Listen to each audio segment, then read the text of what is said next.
কেন?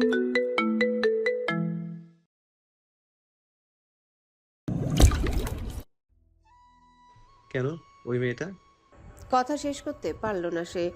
স্টেজের উপর পারফর্ম করছে ইয়ালিনা, আর নাহিয়ান তাকে দেখেই বলে দিয়েছে যে সে ভালো ডান্স করছে। এবার এসে শিশিরকে কি করে বোঝাবে যে সে শিশিরের দিকে তাকিয়েছিল বলে স্টেজে কে তা দেখতে পারেনি। নিজের বোকামির জন্য নিজের উপর রাগ হচ্ছে তার। মনে মনে সে বলল। আজ তোর কপালে দুঃখ আছে নাহিয়ান। তারপর সে শিশিরের দিকে বলল। আরে সে রকম কিছু না, আসলে না মানে আমি। তাকে কথা শেষ করতে না দিয়ে শিশির নিঝুমের হাত টান দিয়ে বলল। চল নিঝু। ধূপধাপ পা ফেলে নিঝুমকে এক হাতে টানতে টানতে সেখান থেকে চলে গেল শিশির। কিছুক্ষণ পর নাহিয়ান রুমে যাওয়ার জন্য পিছনের দিকে ঘুরতেই চোখ স্থির হয়ে যায় আলোর। ঠিক তখনই এক চমক তৈরি করে স্টেজের উপর। দুজনেই যেন এই আলোর নরম ছোঁয়ায় আরো উজ্জ্বল হয়ে উঠেছে। শিশিরের পরনে শাড়ির আঁচল কোমরের কাছে বেল দিয়ে বাঁধা সোনালি পাথরের বেল্টের ঝিকিমিকিতে শাড়ির রং যেন আরো দীপ্তিময়। নিঝুমের সাজও একই ধাঁচে গর্জিয়াস ছিল, অথচ নরম সিল্কের নাভি রেখায় আঁচল গেঁথে রাজকীয় আভিজাত্য ছড়াচ্ছে। আর ঠিক তখনই হঠাৎ বাজলো সারারা সং। এক মৃদু ধাপ ফেলে ডান্স শুরু করলো দুজনে। পায়ের মৃদু শব্দ মিলিয়ে যাচ্ছে গানের তালে। তাদের হঠাৎ এমন পারফরমেন্সে অবাক হলো উপস্থিত সকলে। তবে হতবিহ্বল হয়ে গেল নাহিয়ান শিশির। যে কথাটাকে এত সিরিয়াসলি নেবে সেটা বুঝতে পারেনি। তার অর্ধাঙ্গিনী এতটাই জেলাস যে যেখানে শাড়ি পরে হাঁটতেই পারে না সেখানে শুধু নাহিয়ান একবার ইয়ালিনার কথা বলেছিল তাও না দেখে। আর ইয়ালিনার পরনে ছিল শাড়ি, সেই জন্যে সেও শাড়ি পরে পারফর্ম করছে। হায় আল্লাহ! এদিকে সৌজন্য আশ্চর্যান্বিত দৃষ্টিতে তাকিয়ে আছে নিঝুমের দিকে। তার চ্যালেঞ্জ যে সত্যি সত্যি নিঝুম অ্যাকসেপ্ট করবে আর সবার সামনে ভাবে ডান্স করবে সে বুঝতেই পারেনি। ডান্স শেষে স্টেজ থেকে নেমে আসলো শিশির আর নিঝুম। শিশির নেমে সোজা চলে গেল ড্রয়িং রুমের দিকে, একবারও নাহিয়ানের দিকে তাকালো না। আর নিঝুম সোজা গেল সৌজন্যের দিকে আর সামনাসামনি দাঁড়িয়ে বাঁকা হেসে বলল।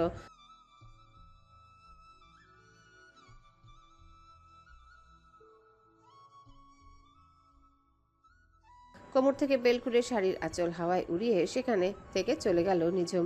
আর সৌজন্য অবাক দৃষ্টিতে তাকিয়ে রইল তার দিকে। শিশির এবার শব্দ করে দরজা খুলে দেয়। নাহিয়ান তখনও দাঁড়িয়ে আছে তার দরজার বাইরে, মুখে একরাশ মলিনতার অপরাধবোধ। তাকে দেখে শিশির রেগে গিয়ে বলে। কি দরকার আপনার এখানে? আর এরকম পাগলামো করার মানেটা কি? নাহিয়ান অপরাধী কণ্ঠে বলে।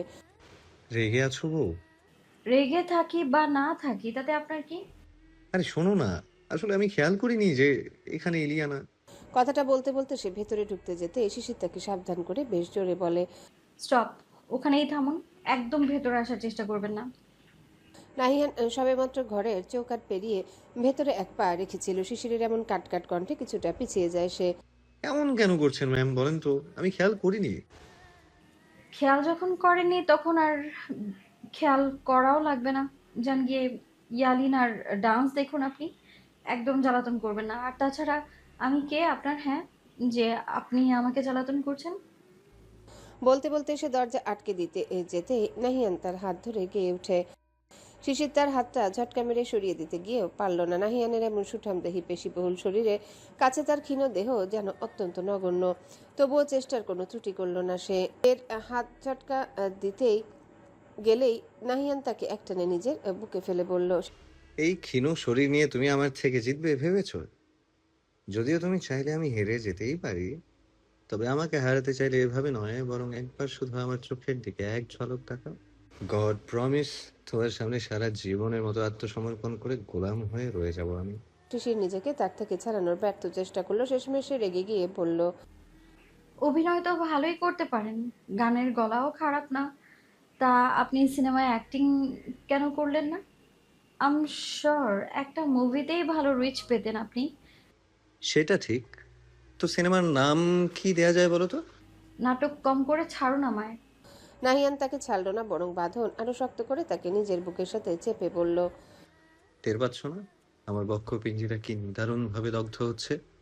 সে দহন কি তোমার হৃদয়ের এক অংশ টের পাচ্ছে? শিশির থমকে গেল। এমনিতেই নাহিয়ানের শরীর থেকে ভেসে আসা তীব্র পুরুষালী ঘ্রাণ তাকে মাতাল করে তুলছে, তার উপর এই কথাগুলো। আচ্ছা, সে কি নাহিয়ানের উপর রাগ করেছে? একদমই না। তার অভিমান হয়েছে। নাহিয়ান কেন বলল ইয়ালিনার ডান্স সুন্দর? হ্যাঁ, শিশির মানলো যে নাহিয়ান দেখেনি, কিন্তু তবুও কেন বলবে কোনো মেয়ের কথা? আচ্ছা শিশির কি জেলাস? হ্যাঁ অবশ্যই, শুধু জেলাস না, তার তো ইচ্ছা করছে ওই ইয়ালিনের চুলের মুঠি ধরে ঘুরিয়ে দিতে। এভাবেই কেটে গেল কিছু মুহূর্ত। কিছুক্ষণ পর নাহিয়ান এক সুরেলা কণ্ঠে ডাক দিল। বউ, শিশির না চাইতেও তার মুখ দিয়ে অস্পষ্ট সুরে বের হয়ে আসলো। হুম। এখনো রেগে আছো? শিশির নিশ্চুপ। নাহিয়ান তাকে নিজের বুক থেকে তুলে কপালে আলতো চুমুর উষ্ণ পরশ এঁকে দিয়ে বলল। আমি আগেও বলেছি, আর এখনো বলছি, সারা জীবন বলবো, তুমি আমার হৃদয়ের বাগানে থাকা একমাত্র গোলাপ, যে প্রচন্ড শীতের রাতেও আমার জন্য ছড়িয়ে যায় গ্রীষ্মের উত্তাপ। তুমি কি জানো, তুমি আমার সেই পূর্ণতা, যেটা ছাড়া আমার চারদিক ঘিরে থাকে শুধুই শূন্যতা। শিশির আর কিছু বলতে পারল না। এই পুরুষটার প্রত্যেকটা কথা তাকে অদ্ভুত রকম মুগ্ধ করে। আর সেটা যদি হয় ভালোবেসে, তাহলে তো আর কোনো কথাই নেই। সে বাকরুদ্ধ। সে কি বলবে? কণ্ঠ দিয়ে শব্দ বেরোচ্ছে না তার, যেন কথাগুলো গলার কাছে এসে আটকে যাচ্ছে। তার কণ্ঠটা চেপে রেখেছে কেউ শক্তভাবে। তবুও বহু কষ্টে সে ফিসফিসিয়ে বলল। দে- দেখুন, দরজাটা খোলা, বাড়ি ভর্তি মানুষ আছে, কখন কে চলে আসবে। কেউ আসবে না, সবাই নিচে ব্যস্ত। তুমি শুধু বলো, এখনো রেগে আছো? শিশির কণ্ঠ খাদে নামিয়ে বলল। না। নাহিয়ান যেন এবার স্বস্তির নিঃশ্বাস ফেলল। খানিকটা চিৎকার করে সে বলল। শুকুর আলহামদুলিল্লাহ। নাহিয়ানের এমন পাগলামিতে মুচকি হাসল শিশির। রাত প্রায় 10:30। একরাশ অস্থিরতার বিরক্ত নিয়ে 2 তলার করিডোর দিয়ে হাসনা খানের রুমে দিকে যাচ্ছিল নিঝুম। হঠাৎই সৌজন্যের রুমের সামনে দিয়ে যাওয়ার সময় লক্ষ্য করে বিছানার উপর বসে মোবাইলে কি যেন একটা টাইপ করছে সৌজন্য। হঠাৎই নিঝুমের মাথায় একটা দুষ্টু বুদ্ধি খেলে গেল। সে নিঃশব্দে ধীর পায়ে রুমে প্রবেশ করলো, যাতে সৌজন্য বুঝতে না পারে। সৌজন্যের পিছনে এসে সে ভো বলে সামান্য চিৎকার করলো। চমকে উঠল সৌজন্যের। কিছুটা ভোরকে সে পিছনে ঘুরতে দেখতে পেল নিঝুম দাঁড়িয়ে, ঠোঁটের কোণে দুষ্টু হাসি। তাকে দেখে সৌজন্য বলল। আরে অদ্ভুত, দেখছো না একটা গুরুত্বপূর্ণ কাজ করছি। কি কাজ করছেন? গার্লফ্রেন্ডের সাথে চ্যাটিং নাকি? দেখি দেখি, আমাকেও একটু দেখান। কথাটা বলে সে তার গলা বাড়িয়ে সৌজন্যের মোবাইল দেখতে যেতে সৌজন্য দ্রুত সেটা অফ করে পিছনে লুকালো। তা দেখে নিঝুমের ঠোঁটের কোণে দুষ্টু হাসি রেখা প্রসারিত হলো। কি ব্যাপার মিস্টার ইন্ট্রোভার্ট, আপনারও কি আবার গার্লফ্রেন্ড আছে নাকি? সিরিয়াসলি? সৌজন্য এবার নিজের মুখে গাম্ভীর্যের তোমার মাথায় কি সারাদিন এসব উদ্ভট চিন্তা ভাবনা ঘুরতে থাকে নাকি? রেখা টেনে বলল। এসব উদ্ভট চিন্তা ভাবনা? তাছাড়া আর কি? এই কারণেই, ঠিক এই কারণেই আমার মনে হয় যে আপনি কোনোদিন কোনো মেয়েকে পছন্দ করতে পারবেন না, আর না কোনো মেয়ে কোনোদিন আপনাকে পছন্দ করবে। তোমায় বলছে না তুমি জানো আমি তোমার কলেজের কতগুলো মেয়ের ক্রাশ? ওরা মনে হয় ঠিক করে জানে না যে আপনি কেমন, এই জন্যই। তারা খুব ভালো করেই জানে আমি কিরকম। ও, তাই নাকি? তাহলে ওই মেয়েগুলোর মাথায় সমস্যা আছে। কি বললে? যা সত্যি তাই বললাম। বাই এনি চান্স তুমি কি আমাকে অপমান করার চেষ্টা করলে? চেষ্টা আবার কি জিনিস? অপমানই করলাম। নিঝুম ভ্রু কুচকে বলল। সৌজন্য কিছু বলার আগে নিচে থেকে নিঝুমের মায়ের কণ্ঠস্বর শোনা গেল। তৎক্ষণাৎ নিঝুমের মনে পড়ল সে তো হাসনা খানের রুমের দিকে যাচ্ছিল তার ফোনটা নিয়ে আসতে, কিন্তু সৌজন্যর সাথে ঝগড়া করতে গিয়ে একেবারেই ভুলে গেছে। সেটা মনে পড়তে তৎক্ষণাৎ সে দৌড়ে রুম থেকে বের হয়ে যেতে যেতে বলল। আপনার সাথে হিসাব আমি পরে মেটাবো, আগে আসল কাজটা সেরে আসি। বলেই এক ছুটে রুম থেকে বের হয়ে গেল নিঝুম। সৌজন্য শুধু তাকিয়ে থাকলো। এই মেয়েটা আসলে অদ্ভুত। ঝড়ের বেগে এসে সবকিছু লণ্ডভণ্ড করে নিজেই আবার ছুটে পালিয়ে যায়। রাত গভীর, পুরো বাড়ি নিস্তব্ধতা, চাদরে মোড়া, শুধু জেগে আছে একজোড়া কপোতকপতি। নির্ঝরের মনোযোগ বইয়ের পাতা। এদিকে সারাদিনের ক্লান্তিতে এক ঘুমে ঝেমুনি আসছে ফারিনের। নির্ঝর এক ঝলক সেদিকে তাকিয়ে বলল। তাকে মাতাল বলা মাতলামির কি করলো সে? মেজাজ সপ্তমে চড়ে গেল ফারিনের, কিন্তু তবুও নিজেকে শান্ত রেখে সে বলল। কোথায় ঘুমাবো? হিন্দি ড্রামা সিরিয়াল দেখো নাকি? ফারিন জিজ্ঞাসা করলো কি, আর নির্ঝর উত্তর দিল কি। এমনিতে ঘুম আসছে তার। তার উপর নির্ঝরের এসব উদ্ভট প্রশ্নে মেজাজ যেন প্রচণ্ড বিগড়ে গেল। তার দাঁতে দাঁত চেপে সে প্রশ্ন করলো। এইসব আবার কোন ধরনের প্রশ্ন? নির্ঝর বইয়ের পাতায় চোখ রেখে বলল। না মানে এগুলো তো হিন্দি সিরিয়ালেই হয়, তাই বলছি। বিয়ে করা বউ তুমি, আমার বিছানায় শোয়ার অধিকার তোমারও আছে। তোমাকে বলবো না যে সোফায় শুতে হবে, আর না তো আমি নিজে শোবো। তাই বেশি ড্রামা না করে সোজাকে শুয়ে পড়ো। নির্ঝরের মুখে বিয়ে করা বউ শুনে কেন জানি হঠাৎই একরাশ লজ্জা এসে আড়ষ্ট করলো ফারিনকে। পরক্ষণে এসে নির্ঝরকে প্রশ্ন করে বলল, আপনি ঘুমাবেন না? সেটা তোমার না জানলেও চলবে। ব্যাস এই কথাটা যেন ফারিনের মনের সব রঙকে একবারই ধুয়ে মুছে সাফ করে সাদা বানিয়ে দিল। সে বিড়বিড় করে বলল, আল্লাহ, সারা রাত রোমান্টিক মুভি দেখার ফল কি হলো? শেষ পর্যন্ত এই খাটা স্টারে আমার কপালে দিলা। কিছু বলছো? ফারিন অপ্রস্তুত হেসে বলল, কই না তো, কিছু না। তাহলে গিয়ে শুয়ে পড়ো।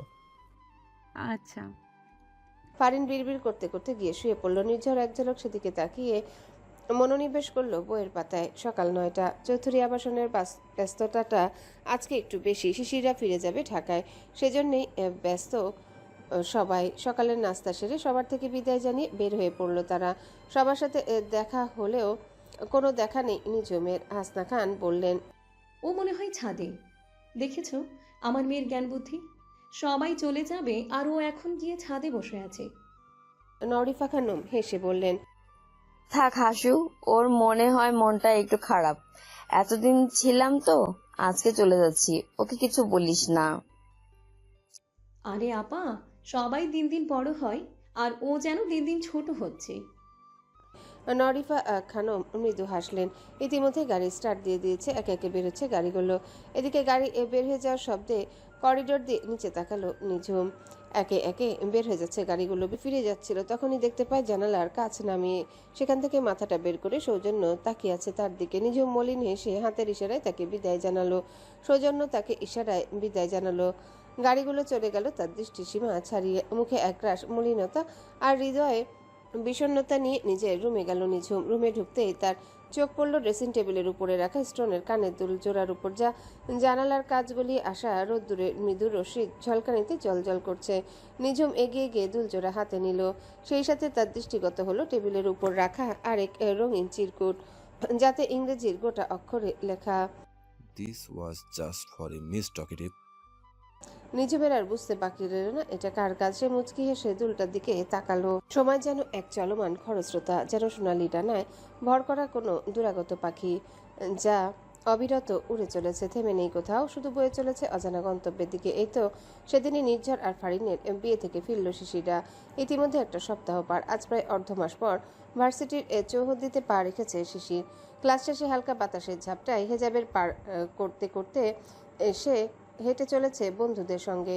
ক্যাম্পাসের পুরনো পথ ধরে কথা আর হাসির ফোয়ারায় ভিজে যাচ্ছে মুহূর্তগুলো।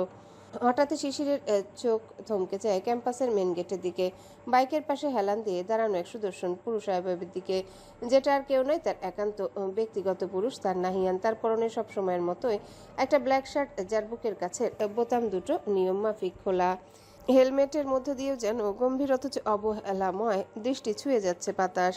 তাকে দেখে আশা কিছু একটা বলতে গিয়ে নিজের মুখ চেপে ধরে শিশিরের দিকে তাকায়। তা দেখে সাইফ, সজল, লিসা হেসে কোটি কোটি।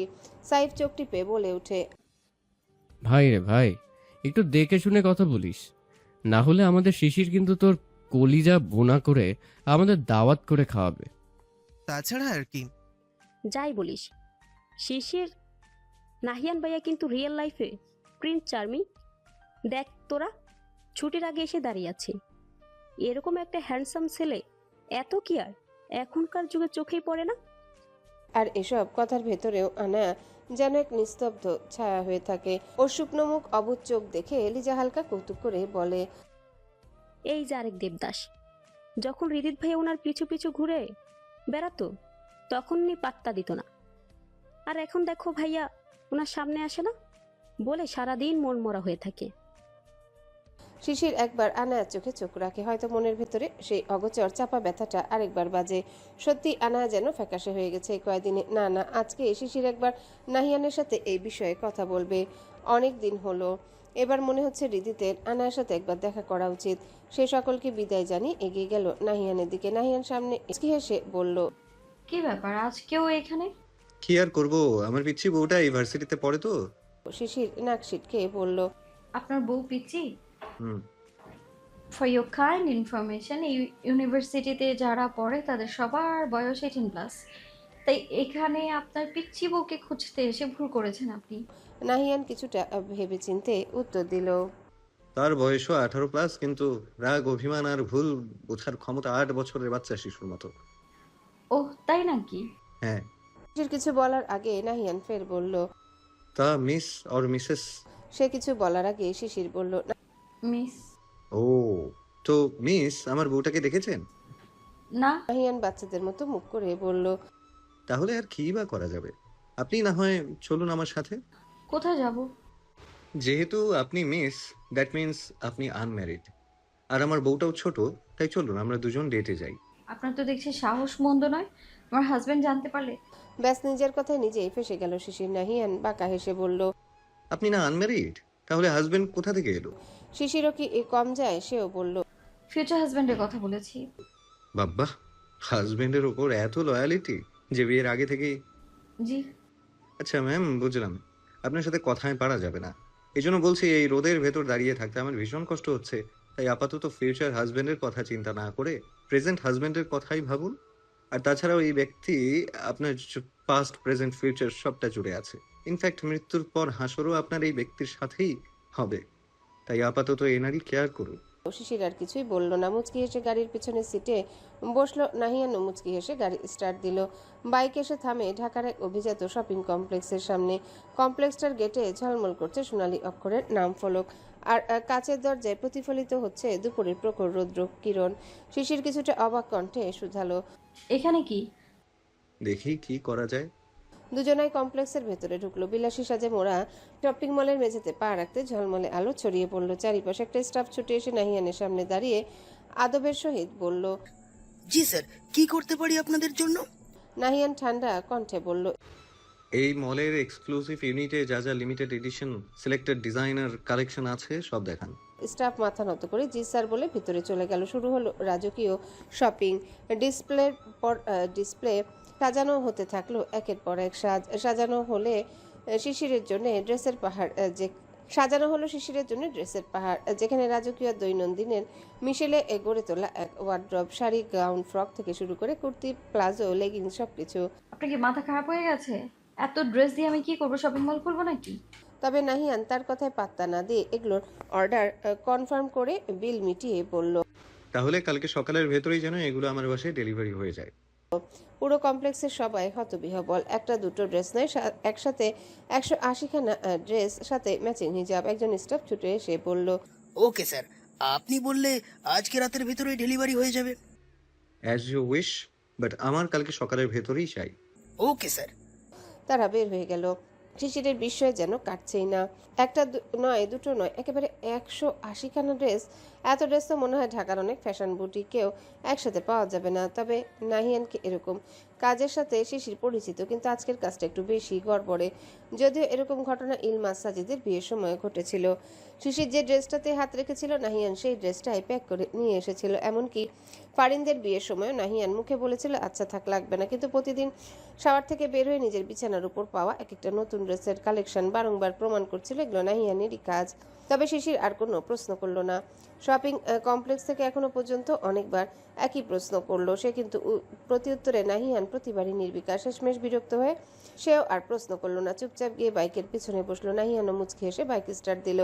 ঘড়ির কাঁটায় হয়তো রাত 8:30টার কিছু বেশি। বাইক ছুটছে আপন গতিতে, আর তার উপর বসে আছে একজোড়া কপত কপতি। হৃদয়ে বেড়ে যাচ্ছে উষ্ণ প্রেম পরশ। নিস্তব্ধ প্রকৃতির মৃদুমন্দ বাতাস ছুঁয়ে যাচ্ছে তাদের এক আবেশীয় ভালোবাসায়। হৃদয়ে বয়ে যাচ্ছে প্রেমময় দোলাচল। একজোড়া হৃদয়ের গল্প লেখা হচ্ছে নিঃশব্দে। এক অদ্ভুত ভালোবাসার ঢেউ বয়ে যাচ্ছে দুজনের মাঝখান দিয়ে। ঢাকার কোলাহল পেরিয়ে তারা পৌঁছেছে শহরের এক প্রান্তিক কোণে, একটা নির্জন প্রকৃতি বেষ্টিত পথ ধরে। ঢাকা শহরেও যে এমন নির্জন এলাকা আছে তা কল্পনাতীত ছিল শিশিরে। সে বুঝতে পারছে না নাহিয়ান তাকে কোথায় নিয়ে যাচ্ছে। হঠাৎ করে বাইক থামে। দূর থেকে দেখা যাচ্ছে একটা নিয়ন আলো। এবার শিশির বেশ অবাক কণ্ঠে শুধালো, কোথায় আসলাম আমরা? একটা নির্জন প্রেমময় প্রহর উপভোগ করতে। শিশির আর কোনো কথা বলল না। নাহিয়ান টুপ করে নিজের রুমালটা দিয়ে শিশিরের চোখ বেঁধে বলল, চলো, তোমার জন্য অপেক্ষা করছে একটা ছোট্ট উপহার। শিশির বুঝতে পারল না নাহিয়ান করছেটা কি, কিন্তু সে নিজে থেকেও বেশি বিশ্বাস করে নাহিয়ানকে। তাই আর প্রশ্ন না করে সে হেঁটে চলল নাহিয়ানের সাথে। কিছু দূর যাওয়ার পর নাহিয়ান থামলো এক আলোকময় প্রান্তে। তারপর শিশিরের চোখ থেকে বাঁধন আলাদা করে তার কানের কাছে ফিসফিস করে বলল, এবার ধীরে ধীরে চোখটা খুলুন ম্যাম। ধীরে ধীরে অক্ষি পল্লব মেলে তাকালো শিশির। মুহূর্তে তার দৃষ্টি আটকে গেল সামনের দৃশ্যে। এই যেন কোনো স্বপ্নের দৃশ্য নয়, বরং স্বপ্নের থেকেও বেশি মৃদু, বেশি নরম, অধিক জীবন্ত। চোখের পাতার ফাঁক দিয়ে ভেসে আসা সেই আলোয় তার হৃদয় যেন কেঁপে উঠল। এক অজানার অপ্রস্তুত শিহরণ ছড়িয়ে পড়ল তার রক্তের প্রতিটি কণায়। সে বুঝতে পারল না আনন্দে তার বুক ভরে যাচ্ছে নাকি এই নিস্তব্ধ সৌন্দর্যের কাছে নিজেকে ক্ষুদ্র মনে হচ্ছে। সামনেই নদীর ধারে মাথা নত করে দাঁড়িয়ে আছে একটি বৃদ্ধ উইলো গাছ, যার বাঁকানো ডালপালাগুলো নদীর জলে ছায়া ফেলেছে, যেন সে নিজেই নিজের জীবনের গল্প শুনছে পানির কাননে। পাতাগুলো যেন সোনালী সবুজ আলোয় ঝলমল করছে, আর সেই আলো নদীর কালো মখমলের মতো শান্ত জলে প্রতিফলিত হয়ে তৈরি করছে এক স্বপ্নের আবেশ। গাছের ডালে ঝোলানো কাচের লণ্ঠনগুলো টিমটিম করে জ্বলছে, প্রতিটা লণ্ঠনের ভেতরে একটি করে মোমবাতি, যার নরম উষ্ণ আলো চারিপাশে অন্ধকার এক নরম মায়ার রেখা এঁকে দিচ্ছে। মৃদু বাতাসে সেই লণ্ঠনগুলো দুলছে, মনে হচ্ছে যেন তারা রাতে নীরবতা এক অজানা সুরে সাড়া দিচ্ছে। গাছের নিচে কাঠের ছোট টেবিল আর চেয়ার, টেবিলের উপর কাচের পাত্রে একটা বৃহৎ মোমবাতি জ্বলছে, যেন কোনো নিঃসঙ্গ পাঠকের জন্য সাজানো এক শরণার্থী আলোর আশ্রয়। সব মিলে এ যেন পৃথিবীর বুকে নেমে আসা এক টুকরো জান্নাতি খণ্ড। শিশির মুখে হাত চেপে বিস্ময় ভরা দৃষ্টিতে এগিয়ে যায় সেদিকে।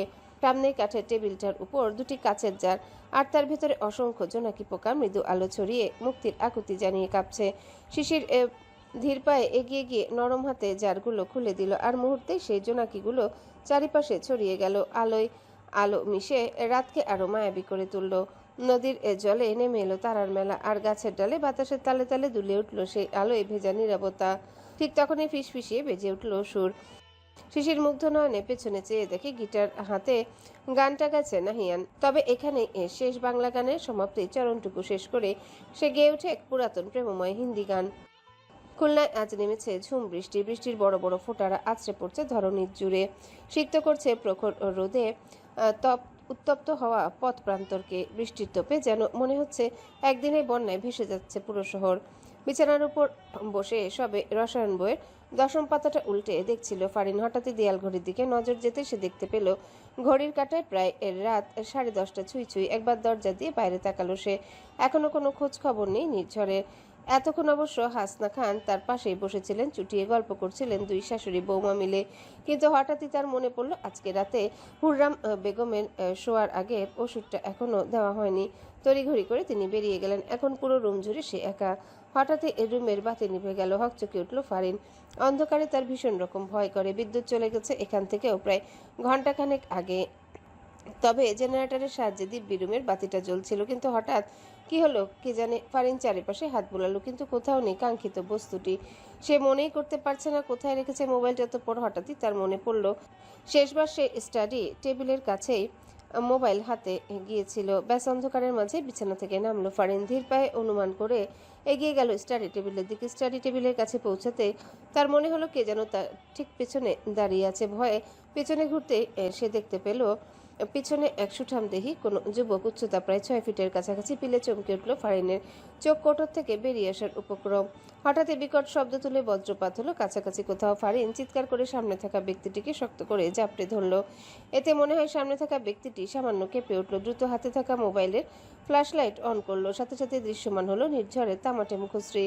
ফারিন আস্তে আস্তে মুখ তুলে নির্ঝরকে দেখেই লজ্জায় রক্তিম বর্ণ ধারণ করলো। সে সরে যাচ্ছিল, তৎক্ষণাৎ আবারও বজ্রপাত। সে ফের জাপটে ধরল নির্ঝরকে। নির্ঝরের মনোভাব বোঝা গেল না।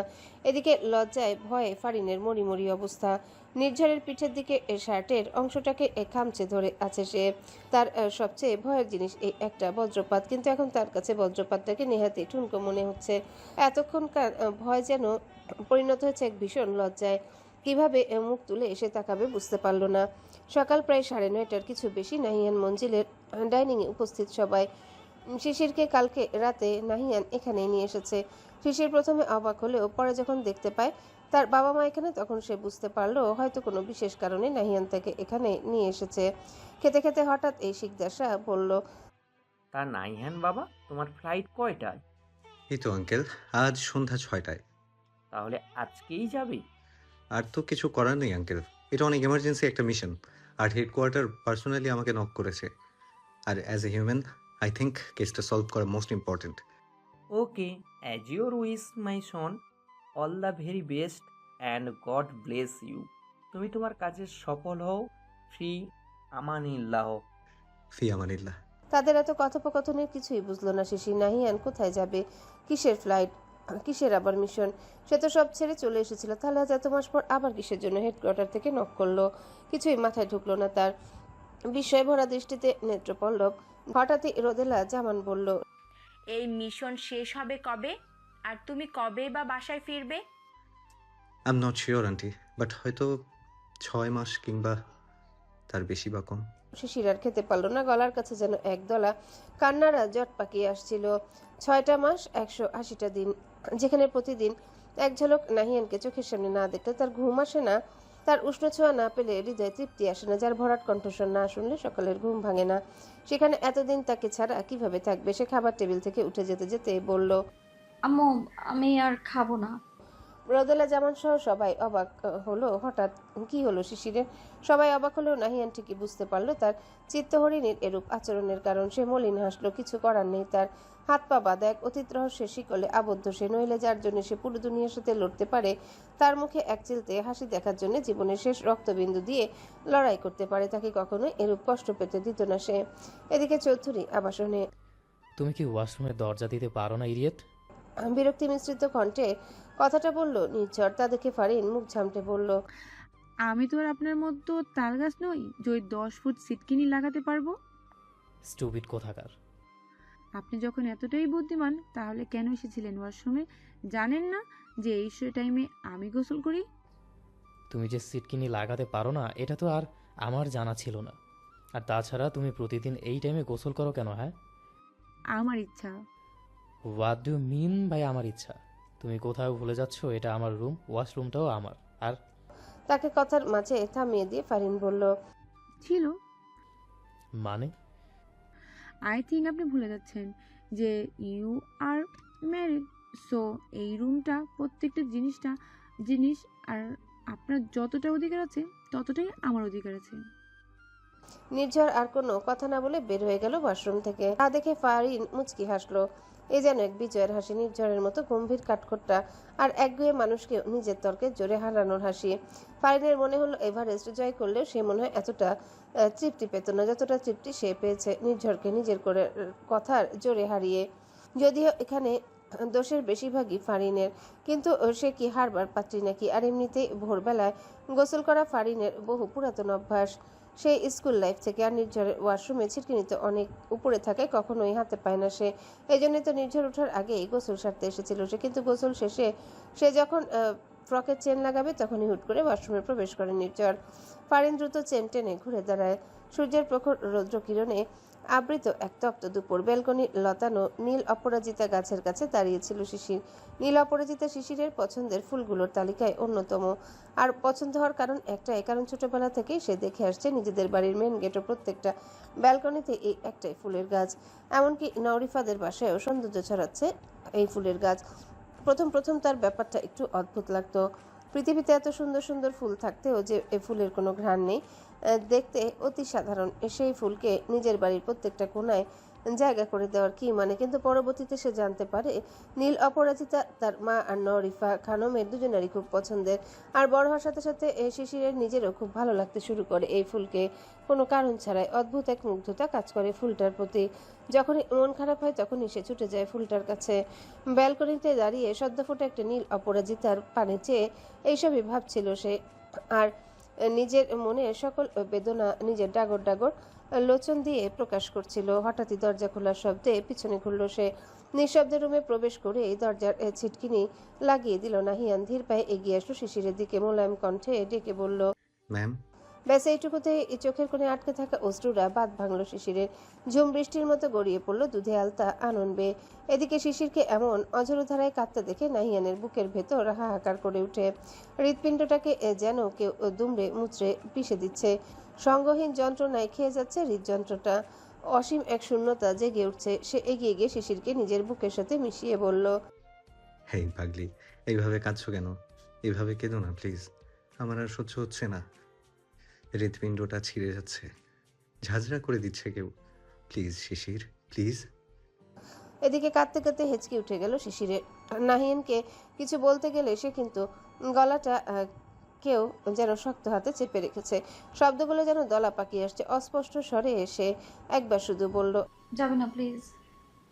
আপনার স্পর্শ ছাড়া আমার হৃদয়ে কি করে তৃপ্ততা আসবে বলুন? আপনার ওই ভরাট কণ্ঠস্বরে শুভ সকাল ছাড়া আমার দিন কিভাবে শুভ হবে বলুন? আর কিছু বলতে পারলো না। সে ডুকরে কেঁদে উঠল। নাহিয়ানের নিজেরও মনে হচ্ছে সে যাবে না, কোথাও যাবে না চিত্তহরণীকে ছেড়ে, কিন্তু পরক্ষণে এক প্রতিশোধের শিকল দৃঢ়ভাবে টানছে তাকে। সে শিশিরের মুখটা দুই হাতে আলতো করে তুলে তার কপালে দীর্ঘ এক চুমু এঁকে দিয়ে বলল, ভালোবাসেন তো আমায়, বাসেন না? শিশির ভেজা নেত্রপল্লব ঝাপটিয়ে মাথা নেড়ে সম্মতি জানালো। তা দেখে নাহিয়ান মলিন মুখে মুচকি হেসে বলল, তাহলে পারবেন না অপেক্ষা করতে? বেশি না, মাত্র 180টা দিন। দেখতে দেখতে কেটে যাবে, তারপর আমি আবার ফিরবো, হয়তো গোধূলি লগ্নের মতো, নয়তো রাঙা প্রভাতের মতো। দুইজন আবারও হাঁটবো সেই চিরচেনা নির্জন প্রকৃতির মাঝে, একসাথে ভিজবো প্রণয়ের বৃষ্টিতে, ভেসে যাব উষ্ণ প্রণয় পরশে। পারবেন না অপেক্ষা করতে? শিশির কোনো কথা বলল না, শুধু নিজেকে লুকিয়ে নিল নাহিয়ানের প্রশস্ত বক্ষ দেশে, যেন বন্দী হতে চাইলো তার হৃদগহিনী। নাহিয়ান মুচকি এসে শক্ত করে জাপটে ধরল তাকে। ঘড়ির কাঁটা তখন 5:30টার বেশি। আলো আধারিতে মোড়ানো শাহজালাল আন্তর্জাতিক বিমানবন্দরটা এক অদ্ভুত ব্যস্ততার নিস্তব্ধতার মিশেল। বড় বড় কাচের দেয়ালে গায়ে বিকেলে শেষ আলো পড়ে একরকম অদ্ভুত দৃশ্যের সৃষ্টি করছে। ভেতরে ঢোকার মুখে চোখে পড়ে মানুষের হেঁটে যাওয়া। লাগেজ টানা চেক ইন কাউন্টারে লাল সবুজ আলো। বিমানবন্দরের ভেতরে কাচের দেয়ালের এপাশে ওপাশে অনেক গল্প লেখা আছে নীরবে। কারো চোখে অশ্রু জমে আছে, কারো মুখে কৃত্রিম হাসির রেখা। নাহিয়ান পরিবারের সাথে দাঁড়িয়ে আছে। নরিফা খানমের বেহাল দশা, চোখ দুইটা ফুলে রক্ত লাল জমা হয়ে আছে। ফর্সা ত্বকের উপর যেন কেউ লাল আবির ছড়িয়ে দিয়েছে। এখানে সবাই উপস্থিত থাকলেও নেই শিশির, সে আসতে পারেনি। হয়তো এখানে এলে সবার সামনে নিজেকে সামলানো সম্ভব হতো না তার পক্ষে, এজন্যে আসেনি। কিছুক্ষণ পরে নাহিয়ানের ফ্লাইট। নরিফা খানমকে নিজের বুক থেকে তুলে নাহিয়ান বলল, আম্মু, তুমি যদি এরকম করো, আমি কি করে এত বড় একটা মিশন হ্যান্ডেল করবো বলো তো? আর আই প্রমিস, এটাই আমার লাস্ট মিশন। আর তুমি তো জানো এটা আমাদের জন্য কতটা গুরুত্বপূর্ণ। নরিফা খানম নাক টেনে নিজেকে ধাতস্থ করলেন। তার ভেতরটা পুড়ে যাচ্ছে, কিন্তু এটাও ঠিক, এই মিশন যেভাবেই হোক নাহিয়ানকে সফল হতেই হবে। তাই তিনি আর বাধা দিলেন না। নাহিয়ান সবার থেকে বিদায় নিয়ে ইমিগ্রেশনে ফর্মালিটি শেষে বোর্ডিং গেটের দিকে এগিয়ে গেল। ফ্লাইটের সিঁড়ি ধরে উঠে যাচ্ছিল ধীরে। হৃদয়ের পাতায় শিশিরের মুখটা ভেসে উঠছিল বারংবার। চোখ বুজে একবার দীর্ঘ নিঃশ্বাস ছাড়ল সে। মিনিট দশেক পর, sir please switch off your phone. বরাদ্দকৃত সিটটায় বসে সিট বেল্ট বাঁধছে সে। হঠাৎ একজন এয়ার হোস্টেস বলল। নাহিয়ান ফোনের স্ক্রিনের দিকে তাকালো। ঠিক তখনই ভেসে উঠল এক নোটিফিকেশন, শিশিরের মেসেজ। নাহিয়ান দ্রুত মেসেঞ্জার ওপেন করে দেখল। নাহিয়ানের ঠোঁটে হালকা মুচকি হাসি ফুটলো। সে ফোনের স্ক্রিনে হাত বুলিয়ে ফোনটা বন্ধ করলো। মূলত গানটা হবে, কিন্তু শিশির গানটাকে নিজের মতো করে লিখেছে। আরেকবার মুচকি হাসির ঝলক ফুটে উঠল নাহিয়ানের ঠোঁটের কোণে। বহুদিন পর আজ কলেজ ক্যাম্পাসে পা রেখেছে ফারিন। বিয়ের পর এই প্রথম কলেজে আসলো সে। হয়তোবা কেটেছে একটি সপ্তাহ। সামনের মাসে তাদের ইয়ার চেঞ্জ এক্সাম। যদিও নিয়ম অনুযায়ী এক্সাম হওয়ার কথা ছিল এই মাসে, কিন্তু নোটিশ বোর্ডেও আজকাল তার মতো ধীরে চলতে শিখেছে। 1 মাস পিছিয়েছে পরীক্ষার দিনক্ষণ। আর তাই নববধূ নামক অভিজ্ঞান পেছনে ফেলে রেখে ফারিন আজ এসেছে কলেজে।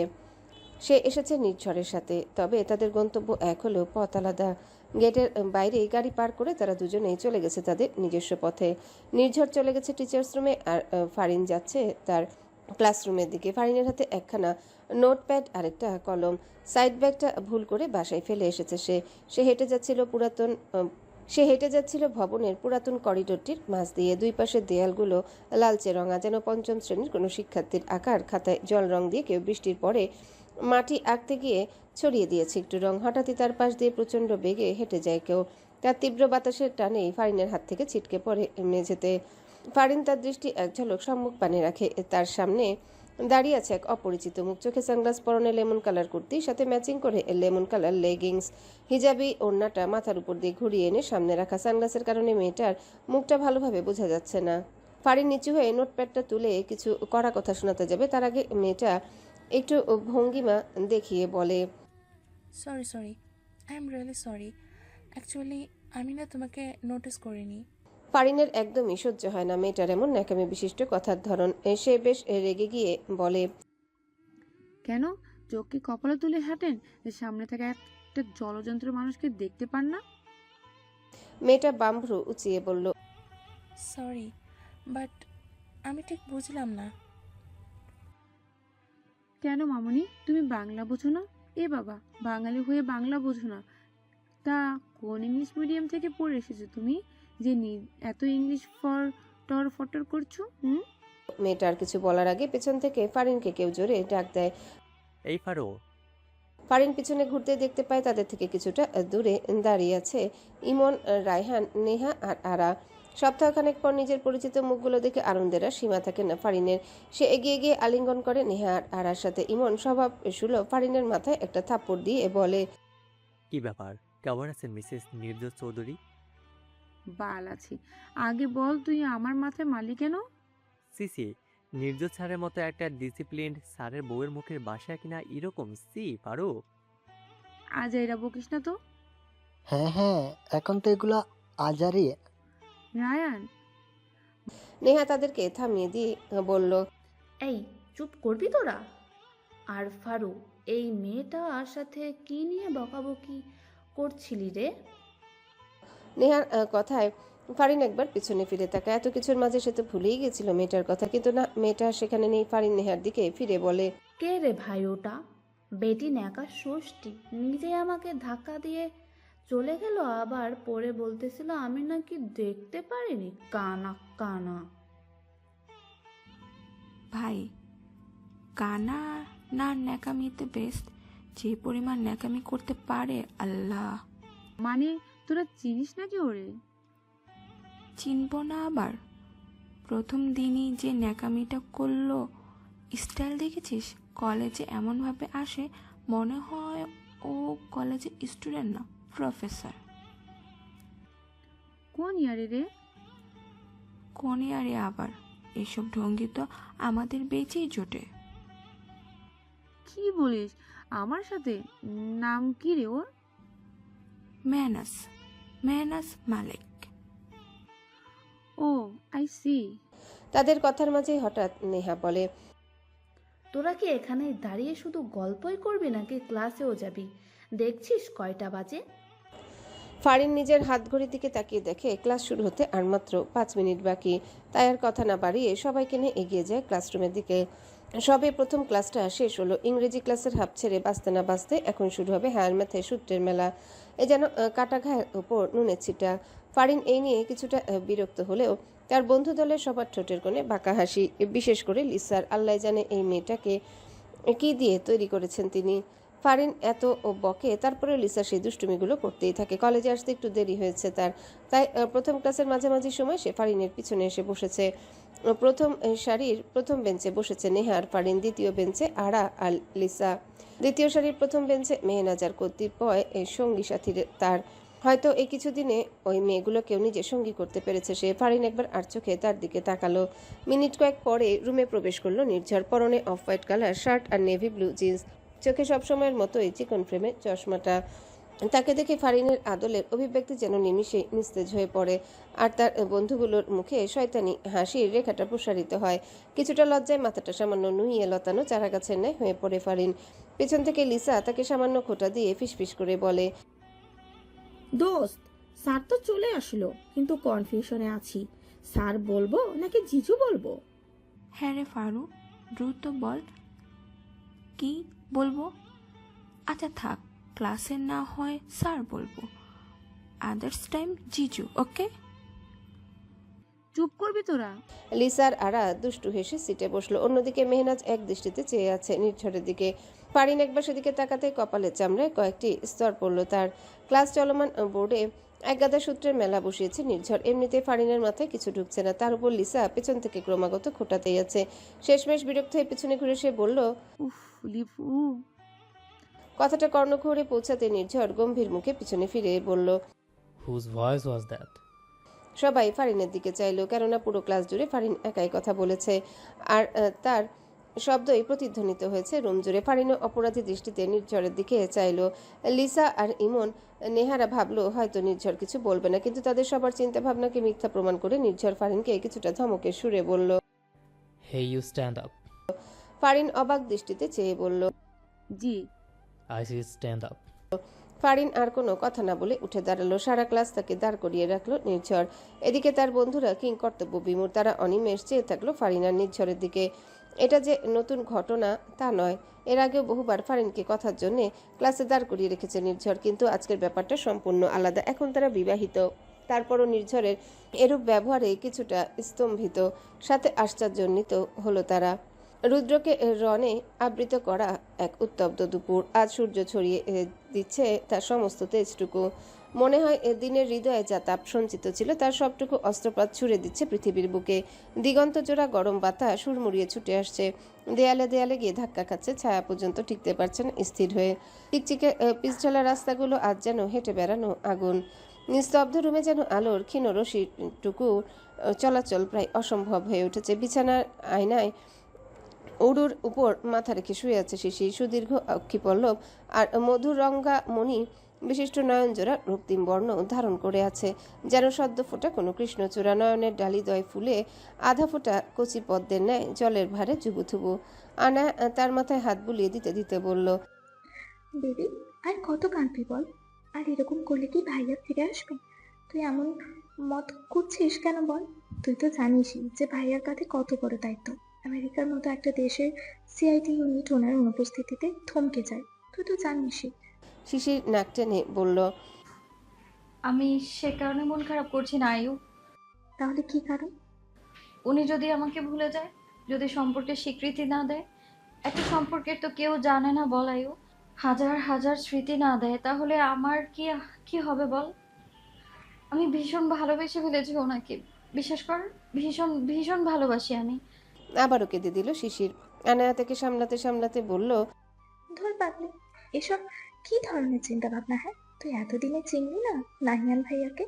উনি তোকে ভালোবাসে না, বদ্ধ উন্মাদের মতো ভালোবাসে। মেয়ের জীবনে যতটুকু ভালোবাসা প্রয়োজন তার থেকে দ্বিগুণ না 1000 গুণ ভালোবাসে তোকে। তুই অনেক ভাগ্যবতী শিশির। তুমি নিজেই তোমাকে বলেছিলে তনয় আপুর কথা, তাহলে হঠাৎ কি হলো এখনো বিশ্বাস করতে পারিসনি ভাইয়াকে? আমি তাকে বিশ্বাস করি নিজে থেকেও। তবে আর কি, আর রইল বাকি পরিবারকে বিয়ের ব্যাপারে জানানোর কথা। সেটা তো ভাইয়া অনেক আগেই জানাতে চেয়েছিল, তুই তো বাধা দিলি। বেশি বিশ্বাস করি। আমি তো বাধা দিয়েছিলাম যাতে আন্টির সাথে আমাদের সম্পর্ক খারাপ না হয়ে যায়। আমি আন্টিকে অনেক ভালোবাসি, আর যদি এসব কারণে আন্টি কোনোভাবে আমায় ভুল বুঝে, আমি নিজেকে কোনোদিনও ক্ষমা করতে পারবো না। এই যে তোর বেশি বেশি ভাবনা চিন্তা, এই কারণেই তো ভাইয়া জানাতে পারলো না। যাই হোক, ভাইয়া এবার দেশে ফিরলেই বলবো এই পাগলিটাকে সবার আগে ধুমধাম করে বিয়ে নিতে। নে এবার হ্যাপি? শিশির ক্রন্দনরত মুখে মলিন হেসে আনায়াকে জড়িয়ে ধরে বলল, হবে। মুহূর্ত ক্ষণিকের জন্য রুম জুড়ে বিরাজমান হলো পিনপতন নীরবতা। হঠাৎই নীরবতা ভেঙে শিশির উঠে জিজ্ঞাসু দৃষ্টিতে আনায়ার দিকে চেয়ে বলল, আয়ু, বেবি তোর কি হৃদিত ভাইয়ের কথা মনে পড়ে না?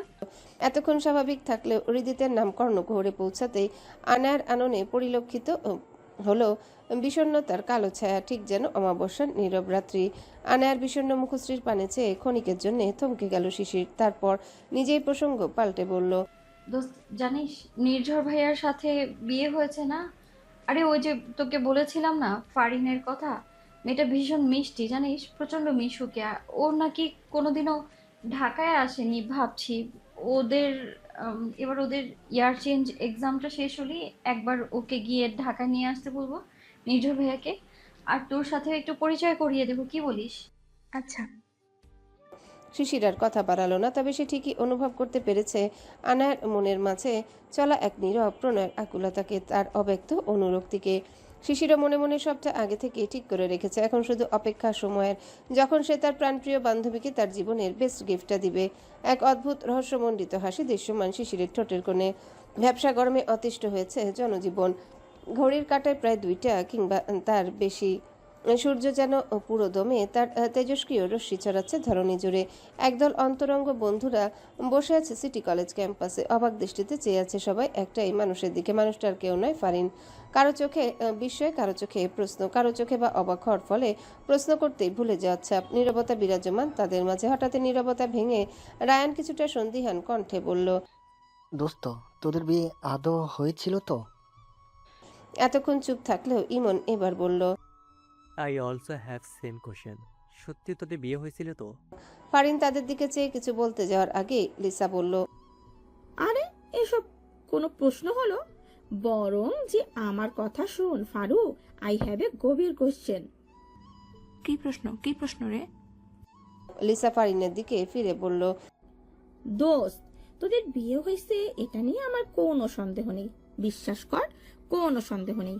কিন্তু আমার প্রশ্ন হচ্ছে ওই জায়গায় যে, ভাই কিছু মনে না করিস, বাসরাতে কি কি করেছিলি যে? হঠাৎই ফারিনের হাতে থাকা ফোনটা নিচে পড়ে গেল। সকলে একসঙ্গে প্রশ্নবিদ্ধ চাহনিতে দৃষ্টিপাত করলো তার পানে। তবে তাদের এমন কথায় হয়তো সামান্য লজ্জা পেল ইমন। সে লিসাকে ধমকিয়ে বলল, বেলাক বেশরম মাইয়া, লজ্জার সময় বালাই নেই তোর মধ্যে? এই জায়গায় আমরা দুজন ছেলে বসে আছি ভাই, আসার সময় পানির সাথে গুলিয়ে খেয়ে এসেছিস নাকি? আইসে আমার লজ্জা বতারা, এত লজ্জা যখন তখন এখানে বসেছিলে কেন তোরা? আমরা কি আর জানি তোরা এরকম নির্লজ্জ মার্কা কথাবার্তা বলবি? আরা এবার রেগে গিয়ে বলল, জানতিস না এবার জেনে নিস তো, তাহলে যা এখান থেকে। থামবি তোরা? কি শুরু করলি কি? দেখছিস না কি ধরনের নির্লজ্জ কথাবার্তা বলছে তোর বান্ধবীরা? লিসা তার কথায় তীব্র প্রতিবাদী কণ্ঠে বলল, একদম নির্লজ্জতার কোনো কথা বলছি না আমরা। আর তাদের যখন এতই লজ্জা, তখন বায়োলজি নিয়েছিস কেন? এগ্রিকালচার নিলেই পারতিস। তুই তো চুপই থাক ব্যাডি বিটিএস।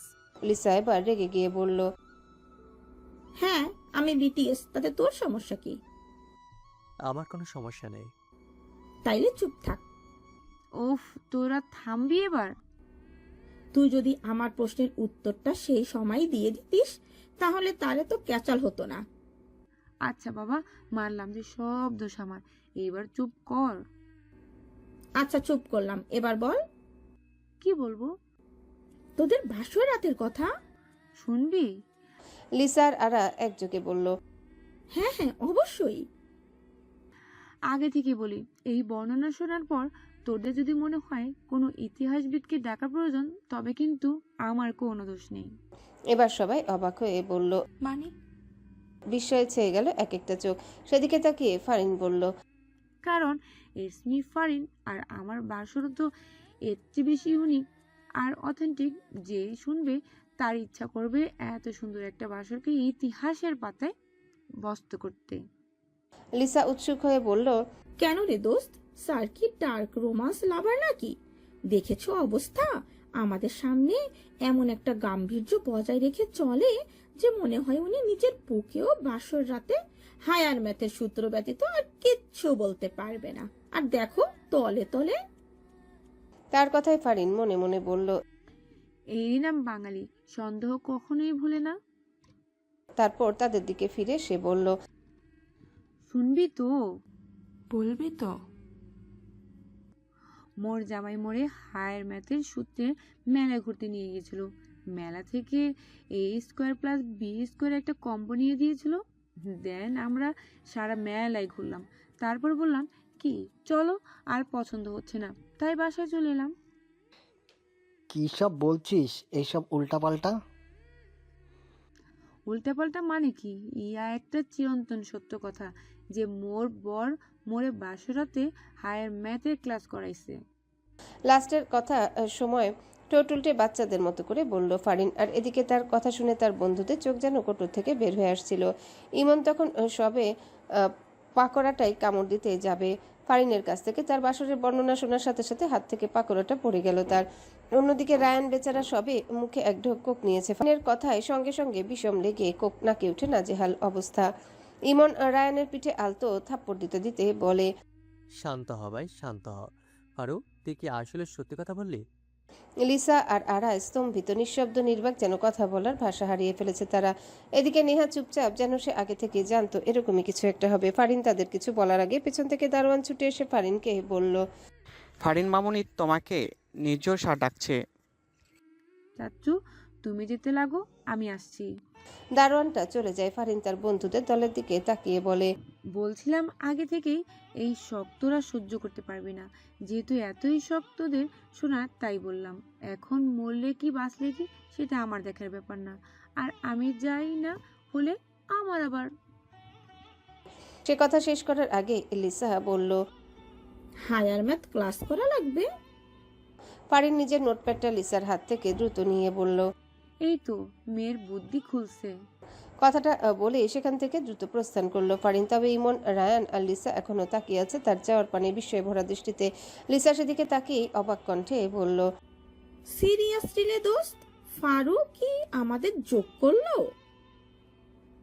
আরা সেই দিকে তাকিয়ে লিসার কাঁধে মাথা রাখতে রাখতে বলল, হয়তো বা। নিস্তব্ধতা চাদরে মোড়া এক নির্জন ধরিত্রী, অন্তরিক্ষের জ্যোৎস্না প্রতিটি ছড়াচ্ছে এক এক রূপালী আলোচ্ছটা। চারিদিকে শুনশান, শুধুমাত্র নিজের রুমের স্টাডি টেবিলে বসে এক মনে পাকিস্তানি ড্রামা দেখছে ফারিন। এতক্ষণ নিঝুমও তার পাশে ছিল, শুধুমাত্র রাত গভীর হয় সে তন্দ্রাচ্ছন্ন ভাব নিয়ে উঠে গেছে মুহূর্ত 10 আগে। মোবাইলের স্ক্রিনে চলছে বিখ্যাত পাকিস্তানি ড্রামা তেরে বিন। পাকিস্তানি ওয়াহাজ আলী অভিনীত পাকিস্তানের সবচেয়ে বিখ্যাত ড্রামা এটি। ড্রামা বললে ভুল হয়, এটা ব্লকবাস্টার। ড্রামাটিতে শিশির রাগী কণ্ঠে বলল, মুর্তাসিম সবে মিরাবিয়ান অবাক হয়ে বলল গেছে, আর মীরা পিছচ্ছে সফট রোম্যান্সের এক অনবদ্য মুহূর্ত। হঠাৎই দরজা খুলে রুমে প্রবেশ করে নাহিয়ান হেলমেট পরে বলল, এবার কি বলা যাবে? কেন হেলমেট পরতে বললেন? শিশির গমগমে স্বরে বলল, এখানে কেন এসেছেন? আর নিজের বউকে নিয়ে ঘুরতে। স্পষ্ট কথা নাহিয়ানে। শিশির অন্য সময় হয়তো রাগ করতো না, হয় লজ্জা পেত, কিন্তু কথাটা বলে শুধুই রাগ হচ্ছে তার। শেফের থমথমে গলায় বলল, এক ঝলক তাকায়, তৎক্ষণাৎ তড়িৎ বেগে তার হাত থেকে ফোনটা পড়ে দিয়ে সামনে দাঁড়িয়ে আছে নাহিয়ান। যেন আকাশ থেকে পড়লো, সে আবার কি করলো সে অবাক কণ্ঠে জিজ্ঞাসা করলো, কমপ্লিট করে রাখে নির্জন এসে তাকে হায়ারম্যাথ করাবে, কিন্তু অন্য সাবজেক্ট। নাহিয়ান শিশিরের কথাবার্তার আগাগোড়া কিছুই বুঝলো না, শুধু এটুকু বুঝলো কোনো একটা কারণে তার শিশির বিন্দু খুব রাগ হয়েছে। কি আর করা, সে নিজেকে নিজে দোষী সাব্যস্ত করে বলল, আচ্ছা নেন, বুঝেছি, সব দোষ আমার, এবার কি মাফ করা যাবে? শিশির কিছুক্ষণ চুপ থাকলো, তারপর বলল, নেহি দেখনা চাহতা। হঠাৎ নিজে হাঁপাতে হাঁপাতে এসে শিশিরের পাশে দাঁড়িয়ে পড়ল। বাস ফারিনের মান শিশির তার দিকে ফিরে গমগমে কণ্ঠে বলল, নির্ঝরের দিকে তাকালো। নির্ঝরের আননে তখনও গাম্ভীর্য বিদ্যমান। ফারিন আমতা আমতা করে বলল, শিশির কিছু বলার আগে নাহিয়ান বলল, কথা না বলে দ্রুত আলমারি থেকে ট্রায়ালটা নিয়ে ওয়াশরুমের উদ্দেশ্যে পা বাড়ায়।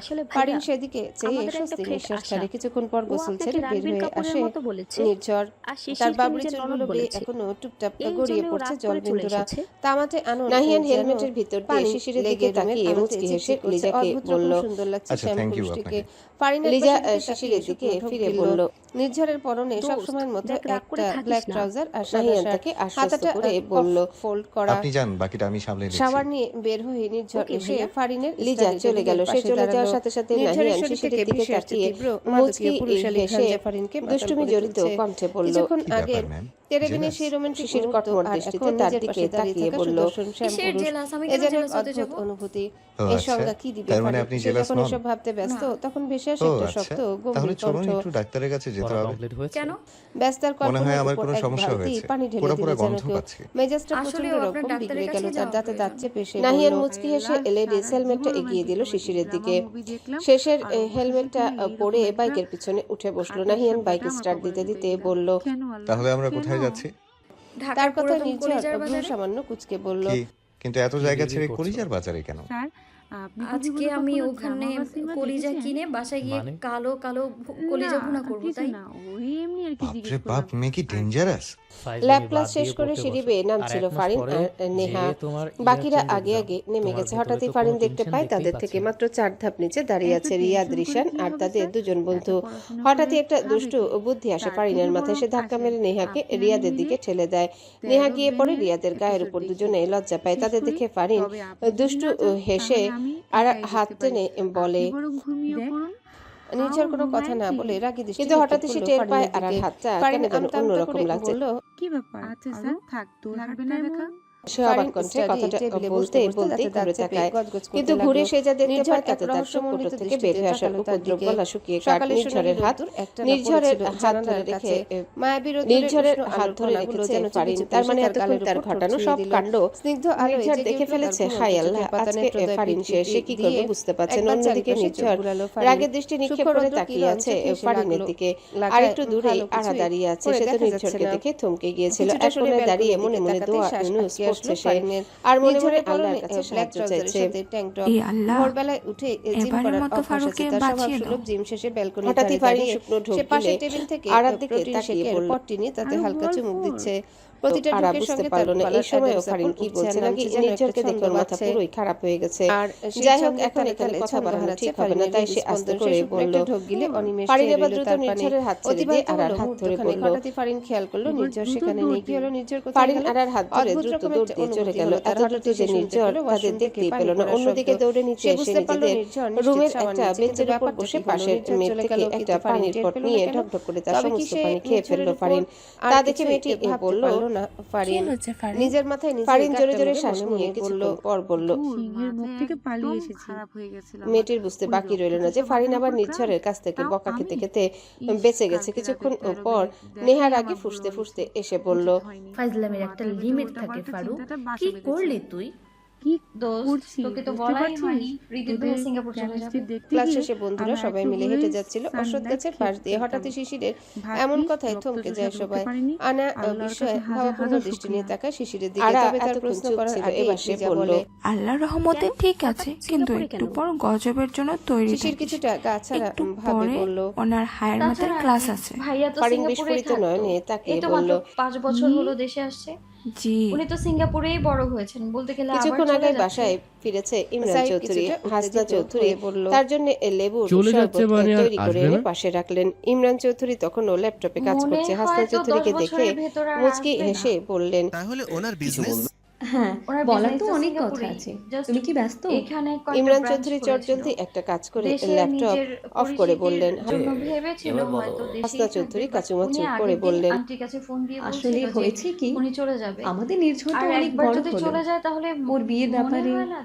ইমরান চৌধুরী হেসে পাশ থেকে শরবতের গ্লাসটা নিয়ে খেতে খেতে বললেন, ও এই কথা, তুমি বললে কালকেই পাত্রী দেখতে শিশির একবার আনার দিকে তাকালো। তার চোখের কোণে চিকচিক করছে একরা সমুদ্রের নোনা জল, যেন প্রবল বর্ষণের পূর্ব মুহূর্ত। কিন্তু সেদিকে হাসনা চৌধুরী ঠিক মনে করতে পারলেন না ইমরান চৌধুরী কার কথা বলছে। তিনি জিজ্ঞাসু দৃষ্টিতে তাকালেন। তা দেখে ইমরান চৌধুরী বললেন, আরে আমার বেস্ট ফ্রেন্ড মুস্তফা, ওর মেয়ে আছে না, তার সাথেই তো নিজের বিয়ে ঠিক করা বহু আগে। হাসনা চৌধুরীর এবার মনে পড়ল মেজর মুস্তফা কামালের কথা। ইমরান চৌধুরীর বহু পুরানো বেস্ট ফ্রেন্ড। তিনি ইমরান চৌধুরীর দিকে তাকিয়ে বললেন, চলতে হয় আমাদের। মুস্তাফা কামাল ভাইয়ের মেয়ে মানে পুতুল? হ্যাঁ, এই তো মনে আছে। হাসনা চৌধুরীর মুখটা কেন যেন মলিন হয়ে গেল। তা দেখে ইমরান চৌধুরী বললেন, সবচেয়ে গভীরতম অব্যক্ত যাতনা আনার চোখে মুখে তার হৃদয়ের গোপন রক্তক্ষরণ কেউ টের না পেলে শিশির টিকিটা অনুভব করতে পারছিল। তবে তৎক্ষণাৎ সে কিছু বলল না। আনা সেখানে দাঁড়ালো না, তবে জোরালো গতিতে দ্রুত প্রস্থান করল। পিছন থেকে তাকে লিজা ডাকতে গেল, তাকে থামিয়ে দিল শিশির। মুহূর্ত ক্ষণিকের মাঝে ক্যাম্পাস ছেড়ে বের হয়ে গেল আনা। সে বেরিয়ে যেতে লিজা শিশিরের দিকে ফিরে বলল, ওর মেয়েকে যখন বলেছি নির্জনের বউ বানিয়ে আনবো, তখন পুতুল যেরকমই হোক না কেন এবারের বউ হবে। খানিকটা তেজি শোনালো ইমরান চৌধুরীর কণ্ঠ। হাসনা চৌধুরী আর কিছু বললেন না, কারণ তিনি ভালো করেই জানেন লিজা সাইড যখন একবার বলেছেন তখন হলেও শিশিরের মুখের ওই ব্যক্তি বোঝা গেল না। সে তিনি যতই চান দৃষ্টিতে কিছু কোনো ক্যাম্পাসের বাইরে আনার চলে যাওয়ার পথে চাইলো। অতঃপর তাদের সবার দিকে ফিরে তানিম একাকী দাঁড়িয়ে আছে ছাদের কর্নারে। সাইডে মোবাইলে গান বেজে চলেছে। হঠাৎই পেছন থেকে কেউ তাকে আষ্টে পৃষ্ঠে জড়িয়ে ধরে। তানিম দ্রুত গান অফ করে তাকে ছাড়ানোর চেষ্টা করলে শিশির আর দাঁড়ালো না, জড়িয়ে ধরে। তানিম এবার রেন্টের দিকে অন্যদিকে লিজারা বোকা দৃষ্টিতে একবার শিশিরের দিকে তাকালো, তারপর নিজেদের দিকে আস্তে করে শিশিরের কথার আগাগোড়া কিছুই বুঝলো না তারা। এবার আর সহ্য করতে পারে না। রিমঝিম জোরে জোরে কেঁদে ওঠে। তা দেখে তানিম বলে, রিমঝিম কাঁদতে কাঁদতে বলে, কলেজে যায়নি ফারিন, 1 মাস পরে ইয়ার চেঞ্জ এক্সাম, এজন্যই 1 মাস আর কলেজে যাবে না। সে দুপুরবেলা নিজের রুমে একা একা ভালো লাগছিল না তার। তানিম চোখ বন্ধ করে দীর্ঘ নিঃশ্বাস ছাড়ে। তারপর রিমঝিমকে ছাড়াতে ছাড়াতে এজন্য সে এসেছে হুররাম বেগমের কক্ষে। তার সাথে আমার সব গল্প জিনিস দেওয়ার যখন জন্য তোমার পুরো পাগলামি রুমটা মনে ঘুরে হয়, ঘুরে দেখছিল সে। তখন হঠাৎই জেনে হুররাম রেখো। বেগম আর তোমার এহেন কথায় ভালোবাসার পাগল তার দিকে তানিম ঘুরে ভাই। ফারিন বলল, কি হয়েছে তোর? কেমন তা তোমার পাগলামি নাতি করছিস তো কেন? আমার স্যারি, তাকে কি নিচে স্যার আব্বু ব্যতীত আম্মু আর কি আমার আর বলতাম? ইফাজ ভাইয়ের বিয়ের হুররাম কথা বেগম বলছেন, কিছুটা কিন্তু গোমরা করে বিশ্বাস করো বললেন, তানিম ভাই, তোমাকে না পেলে আমি মারাই যাব, বাঁচবো না আমি। দয়া করে আমাকে বাঁচাও। কেউ স্যার বলে? ফারিন ভালো তো, নাক ইরফান সিটকে ভালো ছেলে। বলল, কত বড় স্বামী ডাক্তার না বলতো কি তুই, বললে? সারা জীবন সুখে থাকতে স্বামী পারবি। মানে বোঝো না। আর আমাকে বিয়ে করে কি পাবো? জামাই জামাই আমি না তো কোনোদিন তোকে ভালোবাসতে পারবো, আর না তো সে তো জানি। সুখ শান্তি দিতে পারবো। রিমঝিম তাহলে আর কান্না কি? জড়িত এখন কণ্ঠে থেকে বলল, তোমার নাতিকে আমি স্বামী জি তুমি বলে আমাকে ডাকবো। কোনোদিন ভালো না বাসো, আমি তা তাই আমি সই, কখন কিন্তু বললাম? তুমি ব্যতীত অন্য তাছাড়া কাউকে কি? স্বামী হিসেবে গ্রহণ আয় করা গোপন আমার পক্ষে মাইয়া, সম্ভব নয়। এই না এই যুগের মাইয়া। পাগলামি করছিস কেন? তাও তোকে শেখাই দিতে হবে তোমাকে ভালোবাসার যে জন্য। স্বামীকে রিমঝিম কি বলে ডাকি। রিমঝিম চোখের পানি মুছে বলল, আচ্ছা, তোমার মনে হচ্ছে না আমি পাগলামি করছি? তাহলে জেনে রাখো আমি পাগলামি করছি। তুমি যদি এই বিয়ে না থামাও তাহলে ফারিন অবাক এক্ষুনি কণ্ঠে ছাদ থেকে বলল, লাফ দিয়ে পড়ে আমি মরে যাব। হুররাম কথাটা বলে রিমঝিম ছাদ থেকে লাফ দেওয়ার জন্য ফারিন তার দিকে তখনই পেছন থেকে তানিম বলল, টান দিয়ে নিজের কাছাকাছি নিয়ে এসে ঠাস করে কাছের গ্লাসে ডালিমের জুস নিয়ে রিমঝিম এবার ঢুকলো না। ফারিন অবাক দৃষ্টিতে ফারিন কেমন অবাক হতে দেখে তিনি মুচকি হেসে যে কোনোদিনও জোরে কথা পর্যন্ত বলে না, সেই আজকে ওকে থাপ্পড় মারলো। বিশ্বাস হলো না রিমঝিমের। তখনই তানিম বলল, দাদিজানকে কি বলে এখনই ডাকতো যদি জানিস? নিচে না যাস তাহলে আরো একটা পড়বে তোর ডান্স ওয়ালে। হাসনা খান জুসের আর গ্লাসটা জেনে রাখ, বেডসাইড টেবিলের শিশির পাশে ব্যতীত রাখতে অন্য রাখতে কাউকে আমি নিজের বললেন, বউ হিসেবে কোনোদিন মানতে আম্মা, পারবো না, বুঝতে আমি পেরেছিস? বলবো নাকি আপনি বলবেন? রিমঝিমের চোখ ফেটে গড়িয়ে পড়ল। হুররাম মোনাজল বেগম চটজলদি হাতে তার ফারিন মুছে এসে মনে হেসে বলল, কি বুঝেছি। হাসনা খান কথাটা কোনো রকমে বলে দৌড় দিয়ে নিচে নেমে গেল রিমঝিম। তানিম রাগে দৃষ্টি নিক্ষেপ করে তাকিয়ে রইল তার পানে। ফারিন রাত 10:30টার তাদের দিকে তাকিয়ে মনে মনে বলল, পুরো ফাঁকা, সবাই যে যার বাসায় চলে গেছে। রাতে খাওয়া দাওয়া শেষে নিজের বিছানার উপর উপর হয়ে শুয়ে সারাদিনের ঘটে যাওয়া মাথার উপর চেপে বসেছে কথা কল্পনা করছিল তেজস্ক্রিয় রশ্মি। আজকে নাহিয়ান আর সে মিলে সারা সকাল জুড়ে ঢাকার বিভিন্ন সুন্দর আকাশ জায়গা সে নীলচিত বাতাসের মধ্যে সেসবই ভাবছে পুড়ে যাওয়া হাসছে সে। তখনই যেমন নিঃশব্দ ছাই হয়ে যায় তেমনি শহরটা আজ যেন মেসেজ এসেছে তা দেখার জন্য শিশির পাশে সড়ক জুড়ে রিকশা বাস দেখতে পাই মেসেজ এসেছে নাহিয়ানের হর্নের শব্দ গলগল করে ছুটে বেড়াচ্ছে বাতাসে। তবুও যেন কেউ শুনছে না। এই যান্ত্রিক কোলাহলের মাঝে আনায় হাঁটছে অন্য মনুষ্য নির্বাক হৃদগহীন ঝড়সামনে নিজের ভেতরে ডুবে থাকার পথচারী। তার কপাল ঘামে চোখের কোল ঘেঁষে গড়িয়ে পড়া এক ফোঁটা জলে বোঝা যায় ভেতরে জমে আছে অস্ফুট কিছু প্রশ্ন। সকালে শিশিরের বলা কথাগুলো তার কানে এখনো ধ্বনিত হচ্ছে। পায়ে যেন বিছানা থেকে নেমে রাস্তা ধরে ব্যালকনির কাছে গিয়ে দাঁড়ালো। তার চারিপাশে গাড়ি, মানুষ, আলো, শব্দ সব আছে, তবু সে দাঁড়িয়েছে যেতে পারছে না। ঠিক সেই মুহূর্তে তার সামনে এক গাড়ি অন্যদিকে দাঁড়িয়ে বারবার হর্ন বাজাচ্ছিল। গাড়িটা নিজের আনায় যেন সেই শব্দ শুনতেই পায়নি। গাড়িটা যখন প্রায় ছুঁয়ে যেতে বসেছে তার শরীর, ঠিক তখনই কে যেন টান দিয়ে তাকে রাস্তা থেকে সরিয়ে নেয়। এক ঝাঁকুনিয়ার সঙ্গে হারিয়ে যায় তার ভারসাম্য। কিছুক্ষণের জন্য যেন চারপাশটা ঝাপসা হয়ে আসে, অতিবাহিত হয় কিয়ৎকাল। অবশেষে জ্ঞান ফিরল। আমি বাসার ভিতরে চলে আসবো। কি করতে যাচ্ছিল তাকে বাঁচানোর জন্য সে আর কিন্তু এত রাতে তার ধন্যবাদ দিতে যাবে তার বাইরে যাওয়া সম্ভব নয়। বাবা মা যদি একবার দেখে তাহলে বাইরে চলে গেছে। আর রিয়া কিন্তু হঠাৎই আনার মনে হলো তার চারিপাশের বাতাসে এক অদ্ভুত পরিচিত সুগন্ধ বিরাজমান, যেন বহুদিনের পরিচিত ঘ্রাণটা হারিয়ে যাওয়া কোনো বিকেলের অলিখিত অঙ্গারেটি। দুপুরটা কেটে গেছে হাসি ঠাট্টা মজায় ঘেরা এক অন্যরকম পরিবেশে। হাসনা খান আর হুররাম বেগম মিলে পুরো চৌধুরী এই পরিবারের ইতিহাস তুলে ধরেছে ফারিনের সামনে। তবে ফারিনের সবচেয়ে বেশি যেটা ভালো লেগেছে সেটা হচ্ছে হাসনা খান আর ইমরান চৌধুরীর কিছু সুন্দর সুন্দর লাভ ম্যারেজ তাদের আর তাদের প্রণয় সংগঠনের সবচেয়ে বেশি যিনি সহায়তা করেছিলেন হয়তো সামনে সামনে হচ্ছে ফারিনের বাবা।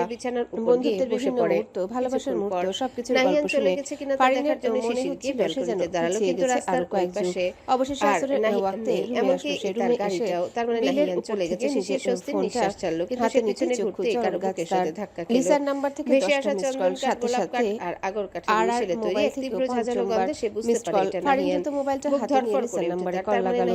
সঙ্গে সঙ্গে ওই পাশ থেকে ভেসে আসলো একটা তেজি কণ্ঠ। না বলে শিশিরের কোমরে হাত দিয়ে তাকে সামান্য উঁচু করে নিয়ে যায় রুমের ভেতর। তারপর আলতো হাতে রুমের দরজা ভেতর থেকে বন্ধ করে দেয়। তা দেখে শিশির ভীত কণ্ঠে বলল, কি করছেন? নাহিয়ান তার দিকে তাকিয়ে বলল, আজকে নিজের কলেজে বিয়ে করা আসিস না বউয়ের কেন? সাথে ফষ্টি নষ্টি করছি।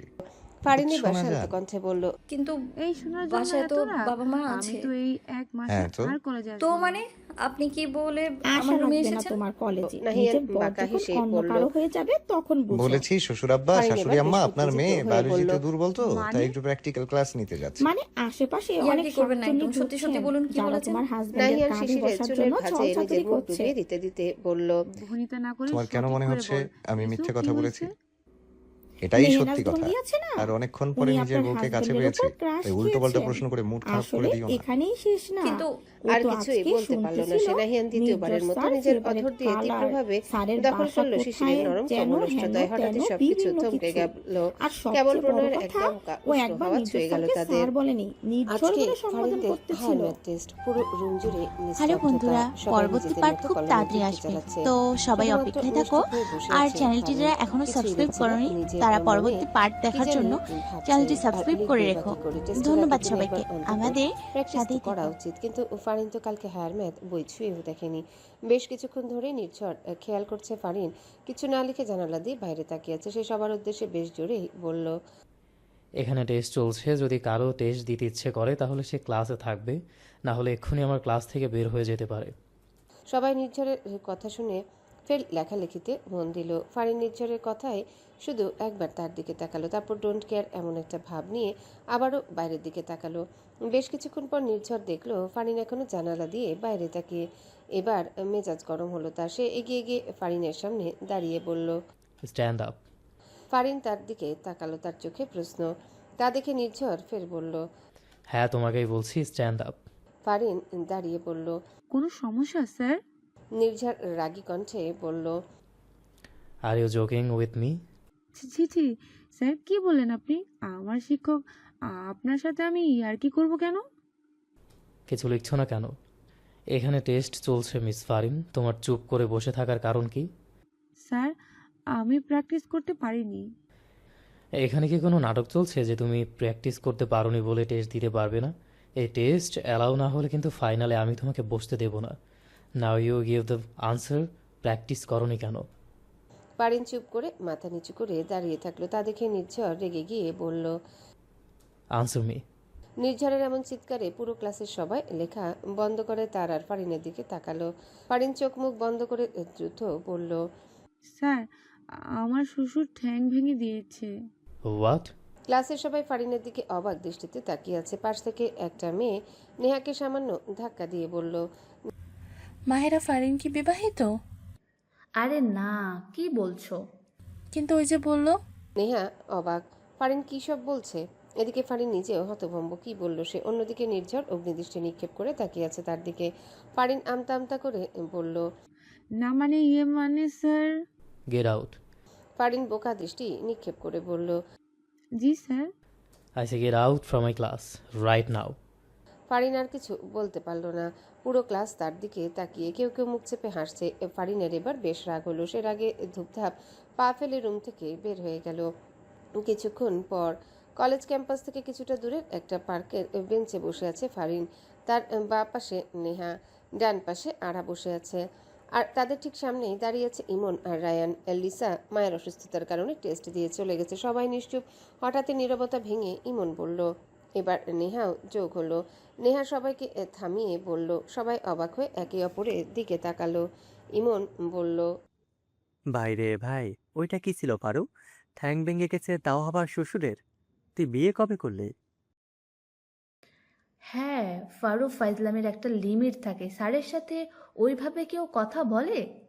আর কি করতাম, এমনিতেই একটা প্যারে আছি, তারপরে রক্তচোষা বারবার কানের সামনে চিল্লাছিল। তাই বলে শ্বশুরের ঠ্যাং ভেঙে গেছে? আরে তখন কিছু মাথায় আসছিল না, কি আর বলবো। এবার আমাদের অ্যাকচুয়ালি কারণটা বল। প্র্যাকটিস করিসনি কেন তুই? ফাইনালে অ্যালাউ করবে না। এইটা কি কলেজের টেস্ট ছিল নাকি? এইটা তো উনি ক্লাস টেস্ট নিলেন।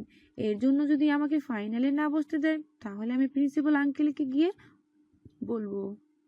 ওরে বাবা, এমনিতে তুই কিছু লিখিসনি, তারপরও এত গলাবাজি। থামবি তোরা? আর ফারু, তোর কি হয়েছে রে? কালকে রাতে দেখলাম অনেকক্ষণ ধরে আঙ্কেল আন্টির সাথে ব্যালকনিতে দাঁড়িয়ে কি সব কথাবার্তা বললি। তারপর থেকে এমন অদ্ভুত বিহেভ করছিস, মানে কি? কি হয়েছে রে ফারুক? খোলাসা করে বল তো, এনি প্রবলেম? শুধু প্রবলেমের বাপ দাদা ভাই বোন সহ 14 গোষ্ঠী এসে হাজির হয়েছে। মানে? মানে আমার বিয়ে ঠিক করেছে আমার বাবা মা। মানে কি? কবে, কখন, কার সাথে? কই আমায় তো কিছু বললি না। তোরে দেখতে এসেছিল, আমি ওর রুমমেট, তাই কিছু বলিনি। যাই হোক, কার সাথে বিয়ে ঠিক হয়েছে? তোর কোনো কাজিন? আরে না, আমার এরকম কোনো কাজিন থাকলে তো কবেই লেখাপড়া ছেড়ে গলায় ঝুলিয়ে পড়তাম। কিন্তু আমি তো আর সিনেমা বা উপন্যাসের নায়িকা নই যে নায়কের মতো কাজিন থাকবে। তাহলে হুট করে আঙ্কেল আন্টি কার সাথে ঠিক করলো? আরে ঠিক বিয়ে ঠিক করেনি, বাট বাবা বলেছে যে ওই ছেলেকেই বিয়ে করতে হবে, না হলে তোরা তো আমার বাবাকে চিনিস ভালো করে। আচ্ছা বুঝলাম, তোর কোনো কাজিন নেই, কিন্তু হঠাৎ করে তোর বাবা কোন ছেলে ধরে আনলো তোর জন্য? এ কোনো কোনো সাধারণ ছেলে নয় লা, এ হলো আমার বাবার পছন্দের ছেলে, মোর বাবার পিচ্চিকালের বেস্ট ফ্রেন্ডের ছেলে, তার উপরে আবার বিসিএস ক্যাডার। সিরিয়াসলি ফারু, এই সময় তোর মজার মুড আছে? মুড থাকবে না মানে? I am always cool bro. তা একটু আগে অমন ঢং করতেছিলি কেন? এমন ভাব দেখাচ্ছিলি যেন বিয়ে ঠিক হয়ে গেছে। এই টেনশনই তুই ম্যাথ করতে পারিসনি। টেনশন তো একটু হচ্ছে যিনি, না জানি কার কার সাথে বিয়ে ঠিক করেছে। আর সবচেয়ে বড় কথা, আমার এখন বিয়ে করে একদম মুড নেই। বিয়ে করার জন্য আবার মুডের প্রয়োজন হয়? অফকোর্স বেবি, মুড না থাকলে দেখা গেল আমি সাজুগুজু করলেও ছবি ভালো উঠলো না। আমি তো বিয়ে করব মূলত ছবি তোলার জন্যই, বুঝছিস? আসলেও ফারু, তোর বরের কপাল খারাপ আছে। সেসব বাদ দে, এখন বল কি করে গেলে বিয়েটা ভেঙে যাবে আর আমার দোষও হবে না? তোর নিজের মাথায় তো সারাক্ষণ উদ্ভুত চিন্তা ভাবনা ঘোরাঘুরি করে, এখন আবার আমাদের হেল্প নিচ্ছিস কেন? কালকে রাতে অনেক ভেবেছি, এটা একটু যুক্তিগত মনে হচ্ছে না। কি ভাবলি? এই ধরনের সামনে খুঁড়িয়ে হাঁটা, টেরা হয়ে তাকানো, অথবা তুলতুলি দিয়ে কথা বলা। সবাই একযোগে হেসে উঠল। রায়ান নিজেকে সামলাতে সামলাতে বলল, বুদ্ধিগুলো ভালো, কিন্তু এগুলো পুরাতন হয়ে গেছে। ঠিক ঠিক। তাহলে তোরাই কিছু বুদ্ধি দে না। তারা কথা বলতে বলতেই হঠাৎ ফারিনের ফোন বেজে উঠল। স্ক্রিনে তাকিয়ে দেখলো তার মা কল দিচ্ছে। প্রথমে রিসিভ না করলো, বারবার ফোন আসার কারণে শেষমেশ সে রিসিভ করলো। হ্যালো আম্মু। কোথায় তুই? আম্মু, এই তো কলেজে। তোকে না কালকে রাতে বললাম আজকে কলেজে যাওয়ার প্রয়োজন নেই, বাসায় আয়, বিকালে আঙ্কেল আন্টিরা আসবে। কিন্তু আম্মু। কিন্তু কি ফারু, আগামী 2 ঘন্টার ভিতরে তোকে আমি বাসায় দেখতে চাই। তোর আব্বু তো তোকে কিছু বলবে না, আমার সাথে রাগারাগি করছে, ভালো করে জানিস তোর আব্বু কি পরিমাণ তিরিক্ষি মেজাজের। আচ্ছা তুমি রাখো, আমি আসছি। দোষ যাই হোক, ছেলে কিন্তু নির্জন স্যারের মতো হ্যান্ডসাম হওয়া চাই। ফারিন রেগে গিয়ে বলল, চুলায় যাক তোদের নির্জন স্যার, আমি মরতেছি আমার জ্বালায়। তারপর নেহার দিকে ফিরে বলল, তুই কি আসবি নাকি থাকবি? আমি কিন্তু বাসা থেকে ডিরেক্ট ডুমুরিয়া যাব। নেহার সাথে সাথে ইমন আর রায়ানও বলল, হ্যাঁ আসছি। রিক্সা থেকে নেমে ভাড়া মিটিয়ে শিশির পা বাড়ালো আনায়াদের ধূসর 2তলা বিল্ডিং এর দিকে। কলিং বেল বাজতেই বের হয়ে আসলেন আনায়ার আম্মু। আগে হলে ইনায়া আসতো, কিন্তু রিসেন্ট বিয়ে হওয়ার কারণে সে এখন শ্বশুর বাড়ি আছে। আনায়ার আম্মু শিশিরকে দেখে স্নিগ্ধ হেসে জড়িয়ে ধরলেন। শিশির মুচকি হেসে বলল, কেমন আছেন আন্টি? আলহামদুলিল্লাহ ভালো, কিন্তু এই তোর আসার সময় হলো? না আসলে আমরা 3 দিন হচ্ছে সুইজারল্যান্ড থেকে এসেছি, তার উপর আবার বাসায় লোকজন ছিল, এই জন্য আসতে পারিনি। তাকে ভিতরে এনে বসতে দিতে দিতে বললেন, তুই একটু বস, আমি শরবত বানিয়ে নিয়ে আসি। তুই আসবি জানলে আমি তোর ফেভারিট নুডলস বানাতাম। না না আন্টি, কিছু লাগবে না, আপনি ব্যস্ত হবেন না। শুধু বলুন আনায়া কোথায়, ও আজকে ভার্সিটিতে যায়নি? আনায়া কিছু না শুধু যেতে যেতে থমকে দাঁড়ালেন। শিশিরের দিকে জিজ্ঞাসা দৃষ্টিতে তাকিয়ে বললেন, আজকে নাকি ভার্সিটির ক্লাস নেই? অত সকাল থেকে দরজা খুলিনি। কালকে রাতে বলেছিল যে আজকে ক্লাস নেই, যাবে না ভার্সিটি। শিশির কিছুটা অবাক হয়ে বলল, কি আন্টি, ও বাইরে আসেনি? আমার ফোনটা তো ধরছে না আন্টি, ও রুমে আছে না? হ্যাঁ, ও তো রুমেই সকাল থেকে বের হয়নি একটু। আচ্ছা আন্টি। শিশির কথাটা বলে দ্রুত সিঁড়ি দিয়ে উপরে উঠে গেল। আনার দরজার সামনে দাঁড়িয়ে 2-3 বার নক করলো, কিন্তু ভিতর থেকে কোনো সাড়া শব্দ নেই। এবার শিশির বেশ চিন্তিত গলায় বলল, আয়ু বেবি দরজাটা খোল। বেশ কিছুক্ষণ বাদে আনা দরজা খুলল। তার চোখগুলো ফুলে গেছে, চুলগুলো এলোমেলো, ওড়নাটা কোনো রকম বুকের উপর দেওয়া। কেমন অগোছালো লাগছে তাকে, কিন্তু সে তো এরকম অগোছালো থাকে না। শিশির বেশ উদ্বিগ্ন কণ্ঠে শুধালো, কি হয়েছে জান তোর? ফোন ধরছিলে না কেন? আর কালকে হৃদিত ভাইয়ার সাথে কি কথাবার্তা হলো? কি এমন কথা বলছিলি তোরা? তারপর থেকে হৃদিত ভাইয়াকেও ফোনে পাচ্ছি না। আনা হৃদিতের নাম শুনে বেশ রেগে গিয়ে বলল, একদম আমার সামনে ওই লোকের নাম নিবি না। কি মনে করে কেউ নিয়ে নিজেকে কোনো সিনেমার হিরো? আমি কি আমাকে বলেছিলাম যে ওর পেছনে ঘুরঘুর করতে? কেন করেছিলেন আমার পেছনে ঘুরঘুর? আর এখন কেন ছেড়ে চলে গেল? হ্যাঁ, কেন কালকে আমাকে অত কঠিন কঠিন কথা শোনালো? আনার চোখ ফেটে গড়িয়ে পড়ল নোনা জল। তাকে এমন অস্থির কণ্ঠে কথা বলতে শুনে শিশির তাকে নিজের বুকে জড়িয়ে বলল, কি হয়েছে জান? এমন করছিস কেন? মিস করছিস হৃদিত ভাইকে? ফোন দিব?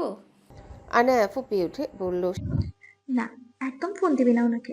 উনি যতক্ষণ নিজে থেকে ফোন দেবেন ওনার কাছে একদম ফোন দিবি না। শিশির এবার তাকে বুক থেকে তুলে মুচকি হেসে বলল, দেখছিস ওনার একদিনের ইগনোর করা তোর সহ্য হচ্ছে না? আর তুই কিভাবে দিনের পর দিন ওনাকে ইগনোর করেছিস? তুই ভালোবেসে ফেলেছিস ওনাকে আয়ু। You love. ওসব লাভটাপ কিচ্ছু না, শুধু ওনার ইগনোর করাটা। ওসব লাভটাপ কিছু না, শুধু ওনার ইগনোর করাটা আমি মেনে নিতে পারছি না। উনি কেন কালকে এভাবে আমার সাথে ওভাবে কথা বললো?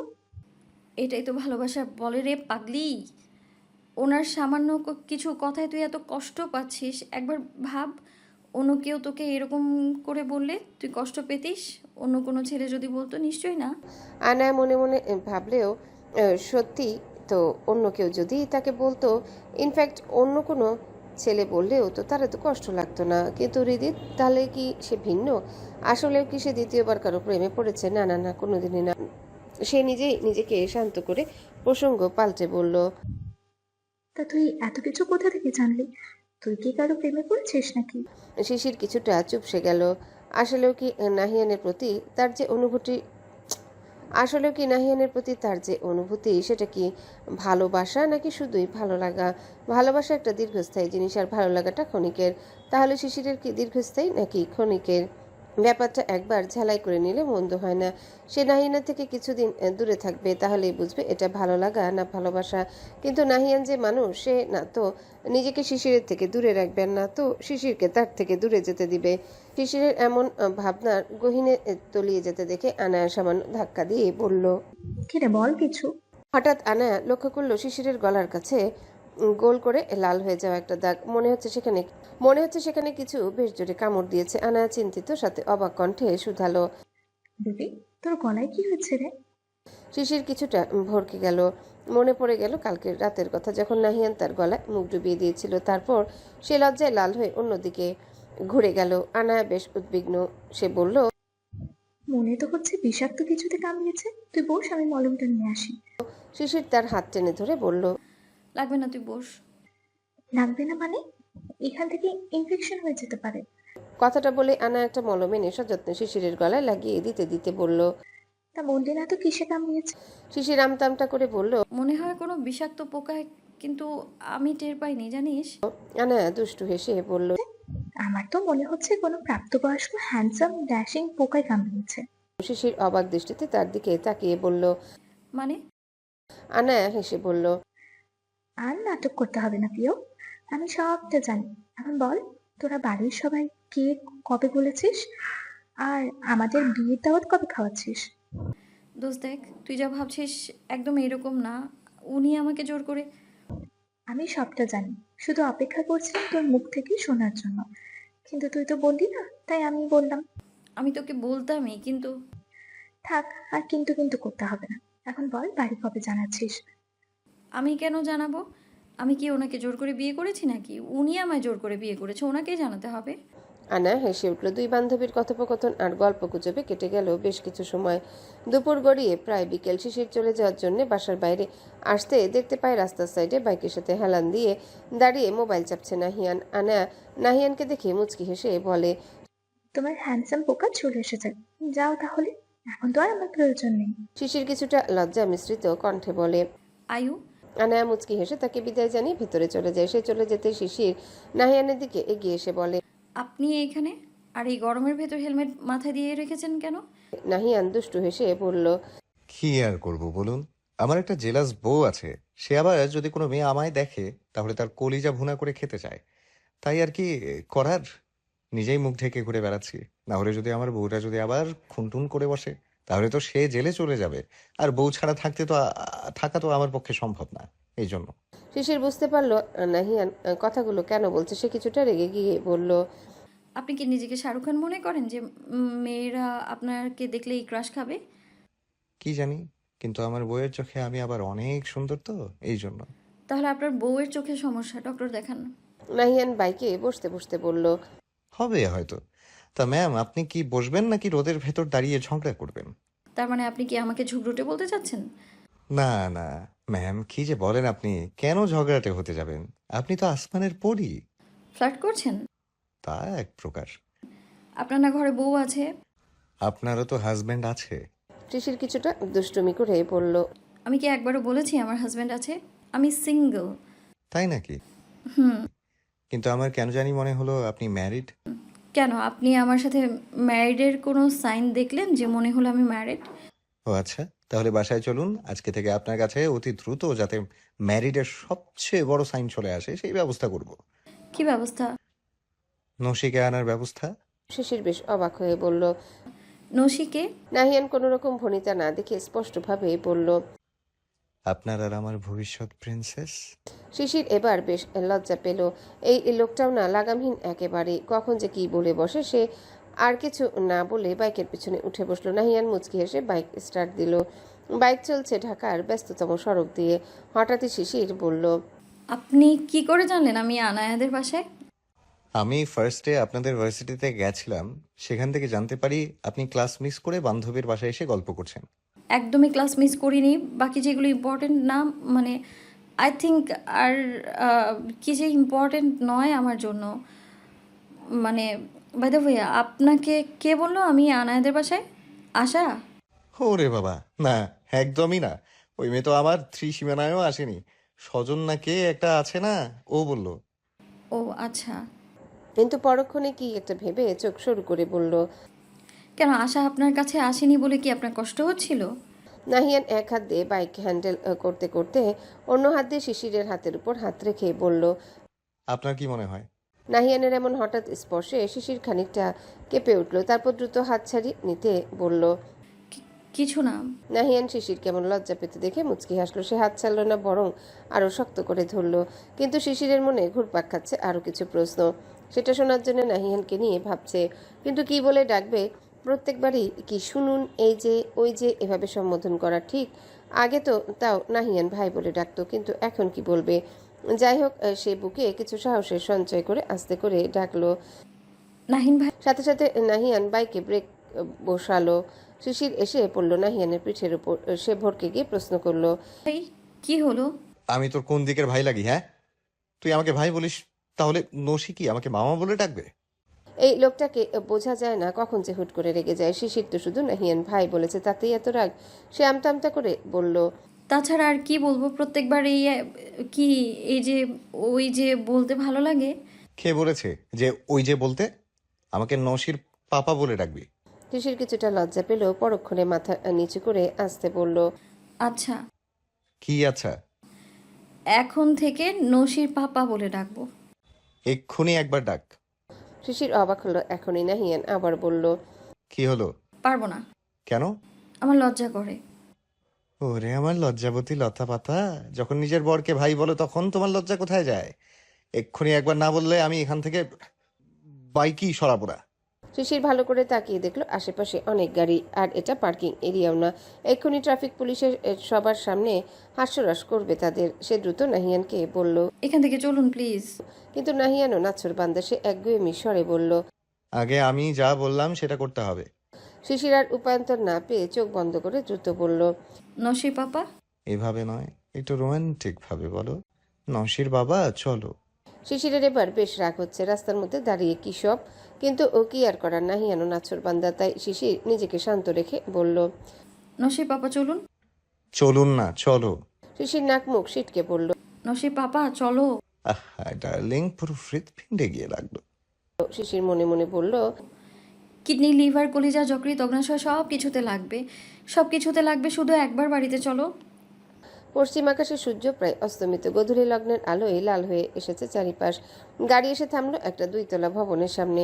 সামনের সিটে ড্রাইভারের সাথে বসে আছেন ইমরান চৌধুরী। আজ খুবই উৎফুল্ল তিনি। কতদিন পর নিজের পুরাতন বন্ধুর বাসায় এসেছেন তাকে দেওয়া ছোটবেলার কথা রাখতে। অন্যদিকে গাড়ির ব্যাক সিটে বসে আছেন হাসনা চৌধুরী, নিঝুম আর নির্ঝর। হাসনা চৌধুরীর মুখটা মলিন, তিনি চেয়েছিলেন তার ছেলের জীবনে ফারিনের মতো কেউ আসুক, কিন্তু পাশে নিঝুম বসা, চারিপাশের সৌন্দর্য উপভোগ করছে সে। ডান সাইডে নির্ঝর মোবাইলে কি একটা কাজ করছে। গাড়ি থামায় ইমরান চৌধুরী সবার উদ্দেশ্যে বলেন, চলে এসেছি, নামো সবাই। তার কণ্ঠে যেন আবেগ ঝরে পড়ছে। নির্ঝর ফোন থেকে মুখ তুলে চোখে মুখে একরাশ বিরক্তি নিয়ে বাইরে তাকালো। এখানে আসার কোনো রকম ইচ্ছা ছিল না তার। মেয়ে কি কোনো পণ্য নাকি যে দেখতে আসতে হবে? বাবা মার পছন্দ নাই তো তার পছন্দ, কিন্তু তাকে এখানে নাকি মানে সে বুঝতে পারলো না। সে তো আসতেই চায়নি, বাবার আদেশে আসতে বাধ্য হয়েছে। গাড়ি থেকে নামতে নির্ঝরে দেখা হলো ইমদাদের সাথে। ইমদাদ নির্ঝরকে দেখে জড়িয়ে ধরে বলল, কি ব্যাপার দোষ, তুই এখানে? আরে কতদিন পর দেখা, কি অবস্থা তোর? আর অবস্থা, তুই তো বিশেষে টিকে গেলি। আমার তো সেসব বাদ দে, এখানে কি করছিস? তখনই পেছন থেকে ইমরান চৌধুরী বলল, নির্ঝর, দ্রুত এসো। তোমরা যেতে লাগো, বাবা আসছি। দ্রুত এসো। ওই মেয়েটা কতক্ষণ ধরে ওয়েট করে বসে আছে? কথাটা বলে তিনি হাসনা চৌধুরী, নিঝুম আর ড্রাইভারকে নিয়ে বাড়ির ভিতরে প্রবেশ করলেন। তাদেরকে দেখে ইমদাদ বলল, বাই এনি চান্স তুই কি মেয়ে দেখতে এসেছিস? পুতুলকে? আমিও তো নাম টাম জানি নাকি, বাবা বাবা বলেছে তাই এসেছি। তুই সেই খাসটাই থেকে গেলি। যাই হোক, যদি পুতুলকে দেখতে আসিস তাহলে তো এলাকায় শোকপাত্রা ছেপে যাবে। মানে? পুতুল যে এলাকার কতগুলো ছেলের ক্রাশ, তারই মনে হয় হিসাব নেই। কিন্তু ডোন্ট ওয়ারি, ওই মেয়ে কাউকে পাত্তা দেয় না, বরং যে লেভেলে টাইট, তাই আল্লাহ। যাই হোক, তুই যা, দেরি হয়ে যাচ্ছে আবার।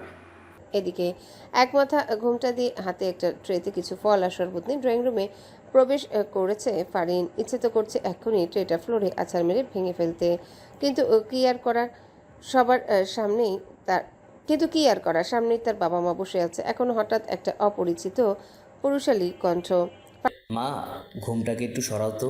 ফারিনের ইচ্ছে করছে ট্রেটা দিয়ে লোকটার মাথায় একটা বাড়ি দিয়ে বলতে, বেড়া ছবি দেখে আসেনি, এখন আবার ঘুমটা তুলতে দেখতে হবে?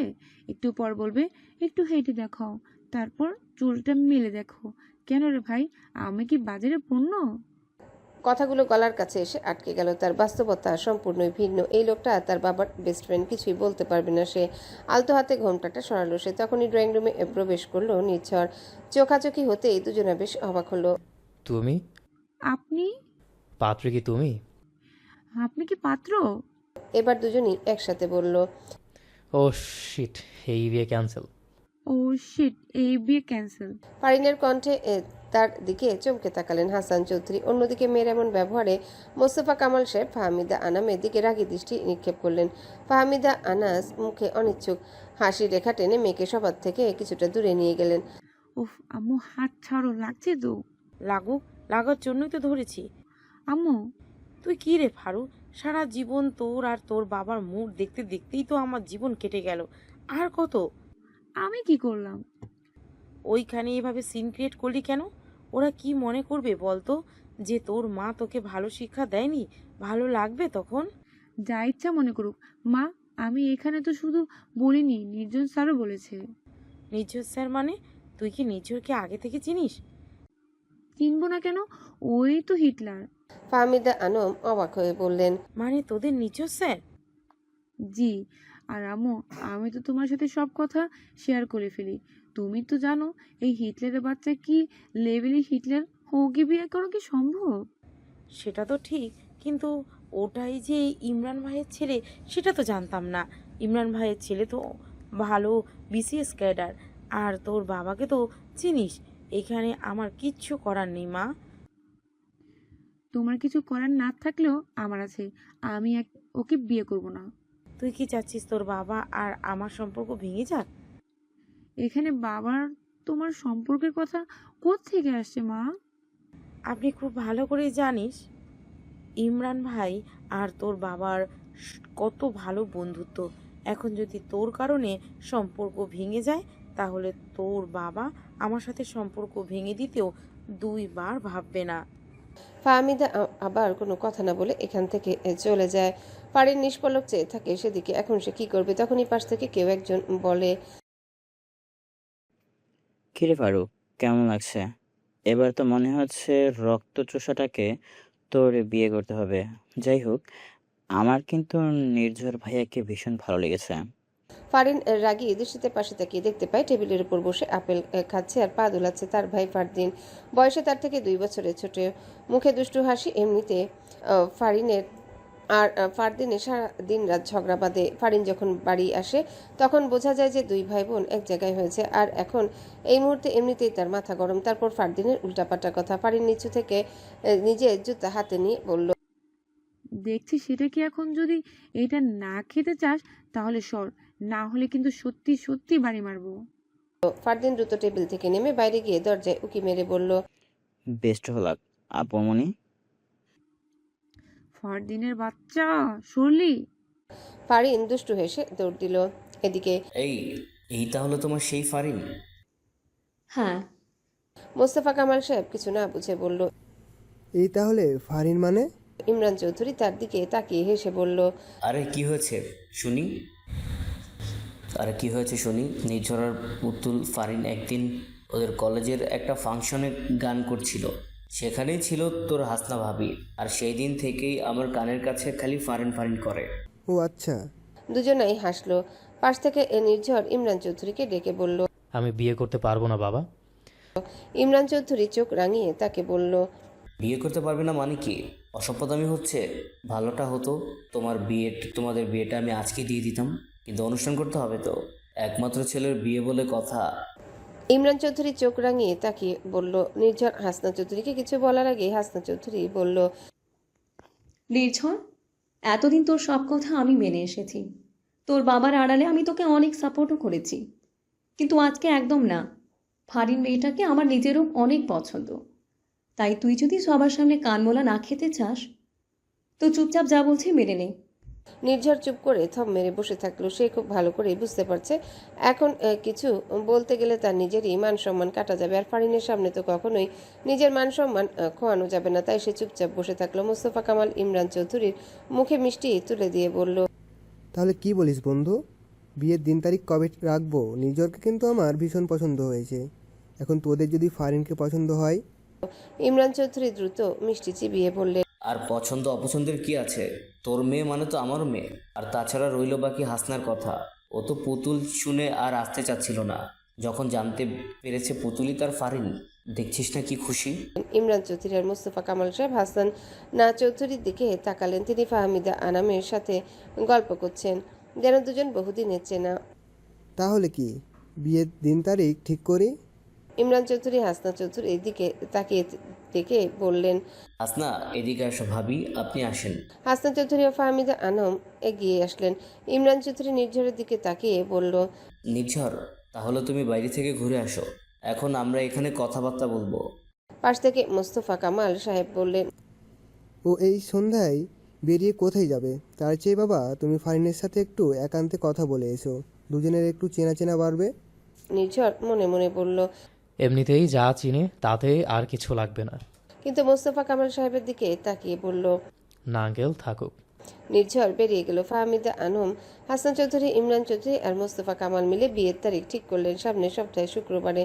মোস্তফা কামাল বললেন, এত দ্রুত? পারলে তো তোর মেয়েকে আজকেই নিয়ে যাই, কিন্তু ফর্মালিটি বলে তো কিছু আছে নাকি? এমনিতে তুই তো সেই পিচ্ছিকাল থেকে আমার ছেলের জন্য দিয়েই রেখেছিস। তা ঠিক। সবাই একযোগে হেসে উঠল। আর এটাই ঠিক করা হলো যে সামনের সপ্তাহে ফারিন আর তার হিটলারের বিয়ে। কেটে গেছে আরও 3 দিন। সময় যেন সোনালি পাখার ঝাপটায় ভেসে যাচ্ছে, ছুঁয়ে যাচ্ছে অপ্রকাশিত কিছু অনুভব, উড়ে চলেছে হৃদয়ের অজানা পথ বেয়ে। আর মাত্র 4 দিন পর নির্ঝরের বিয়ে। শিশিরা, তার মামাবাড়ির লোকজন আর নরিফা খানমরা আজ খুলনা যাবে। যদিও 2 দিন আগে রওনা দেওয়ার কথা ছিল, কিন্তু ইমতিয়াজ চৌধুরী আর শিকদার সার ব্যবসায়িক এক জটিলতায় কাল বিলম্ব হলো। নাহিয়ান মঞ্জিল থেকে একে একে বের হচ্ছে গাড়ির বহর। বাড়ির সব গুরুজনেরা বাড়ির গাড়িতে গিয়েছে। ইলমার কমফোর্টের জন্য সৌজন্য, সাজিদ, ইলমা 3 জন মিলে একটা গাড়িতে গিয়েছে। তবে এখনও বাসায় নাহিয়ান আর শিশিরের রেডি হতেই একটু দেরি হয়ে গেছে। সবাই বের হয়ে গেছে বেশ অনেকক্ষণ হলো। নাহিয়ান এতক্ষণ ড্রয়িং রুমে বসেছিল, দেয়াল ঘড়ির দিকে তাকিয়ে দেখে প্রায় 10:30 বাজতে চলল, কিন্তু এখনও কোনো খোঁজখবর নেই শিশিরের। নাহিয়ান বেশ বিরক্ত হয়ে সিঁড়ি বেয়ে শিশিরের রুমের উদ্দেশ্যে পা বাড়ালো। এদিকে শিশির পড়েছে মহা ঝামেলায়। আনায়ের সাথে কথা বলতে বলতে এসে খেয়ালই করেনি বাসা থেকে সে যে জামাটা নিয়ে এসেছে তার চেন নিজে নিজে লাগানো যায় না, কাউকে দিয়ে লাগিয়ে নিতে হয়। আর এখন তো ইলমাও চলে গেছে, কাকে দিয়ে চেন লাগাবে সে চিন্তার মাঝে সে হঠাৎ টের পায় তার রুমের দিকে কেউ একজন আসছে। শিশির ভাবে হয়তো তহুরা আসছে। স্বস্তির নিঃশ্বাস ছাড়ে সে, পেছনে ঘুরে না তাকিয়ে সে বলে, তহু তাড়াতাড়ি আয় তো, ফেসে গেছি একদম, এই চেনটা একটু পারলে লাগিয়ে দে তো। দেখ না, একা একা মোটেও লাগানো যায় না। ব্যক্তিটি কোনো কথা না বলে নিঃশব্দে এগিয়ে আসে তার দিকে। কিছু একটা অদ্ভুত লাগে শিশিরে। সে কাছাকাছি আসতে শিশির টের পায় এটা তহুরা না। কাঁধে হালকা বাতাস ছুঁতে সে চমকে ঘুরে দাঁড়ায় আর এক পলকে ঝাঁপিয়ে পড়ে লজ্জার গভীরে। পেছনে দাঁড়িয়ে আছে নাহিয়ান। দ্রুত বিছানার পাশ থেকে একটা ওড়না টেনে নিয়ে পিঠ ঢেকে বলে, আপনি এখানে কি করছেন? কি হয়েছে? পেছন ঘোরো দেখি। শিশির লজ্জায় আরো আড়ষ্ট হয়ে বলে, কিছু না, আপনি প্লিজ বাইরে যান আর তহুরাকে পাঠান।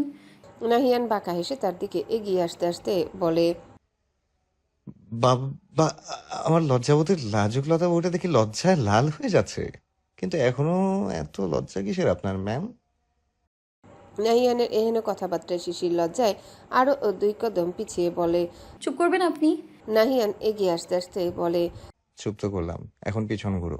না, আপনি নিচে গিয়ে তহুরাকে ডেকে দিন। নাহিয়ান এগিয়ে এসে শিশিরের ঠোঁটে নিজের তর্জনীর আঙ্গুল ঠেকিয়ে বলল, আর একটাও কথা না, যা বলছি তাই করো। আর যদি এক্ষুনি পেছনে না ঘুরো তাহলে কিন্তু। শিশির চোখ বড় বড় করে তাকায়। তাহলে কি?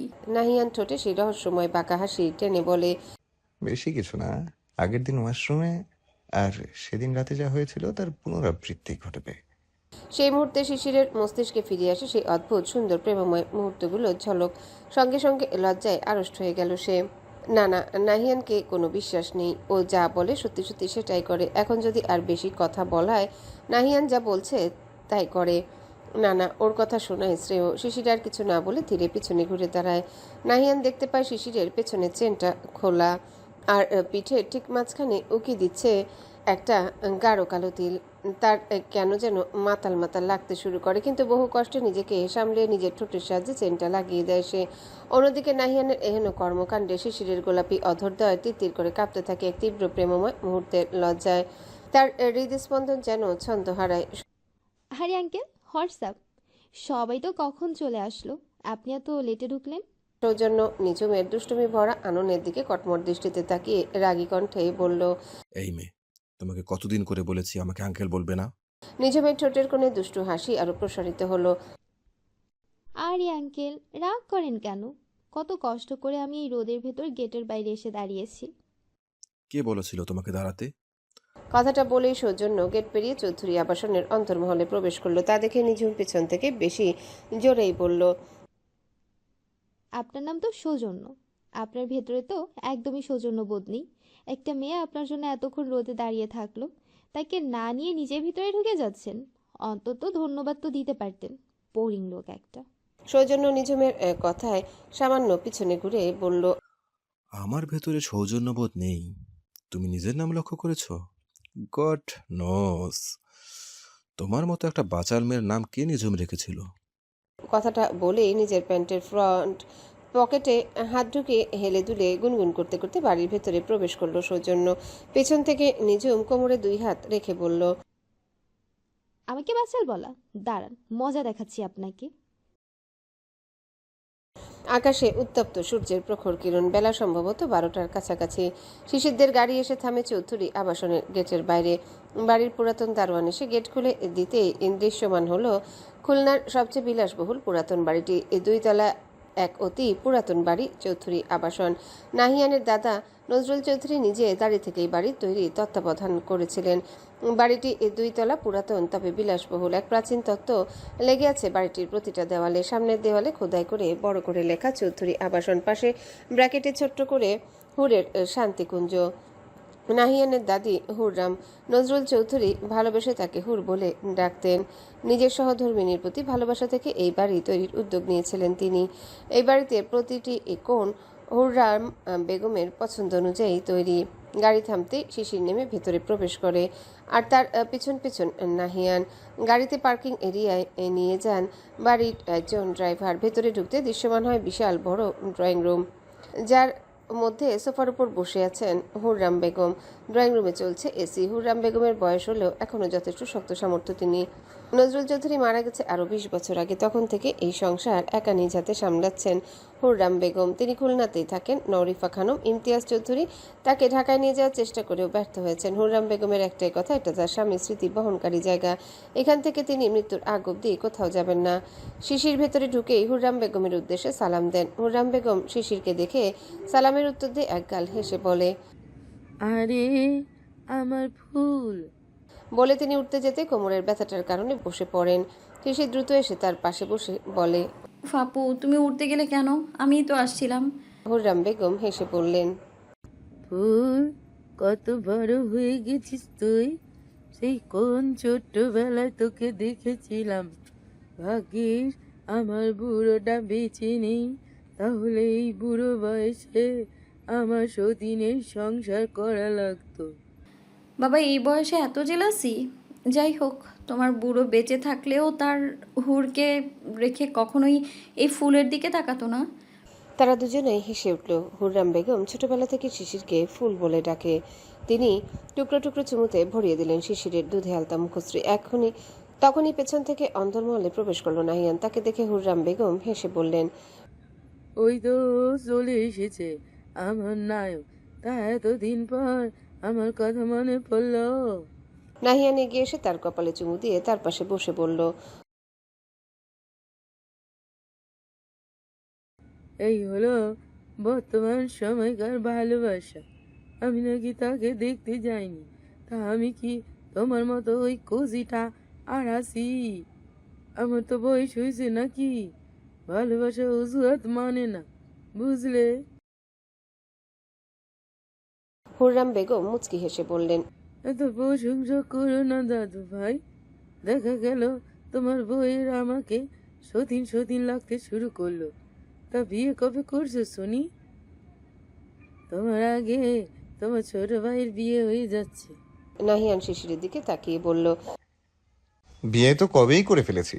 বউটা রাজি থাকলে এতদিন তোমার সাথে দেখা আমার বাচ্চা করতে আসতো। নাহিয়ানের হেন কথায় লজ্জায় চোখ নামিয়ে নিল শিশির। হুররাম বেগম হয়তো কিছু বুঝলেন না।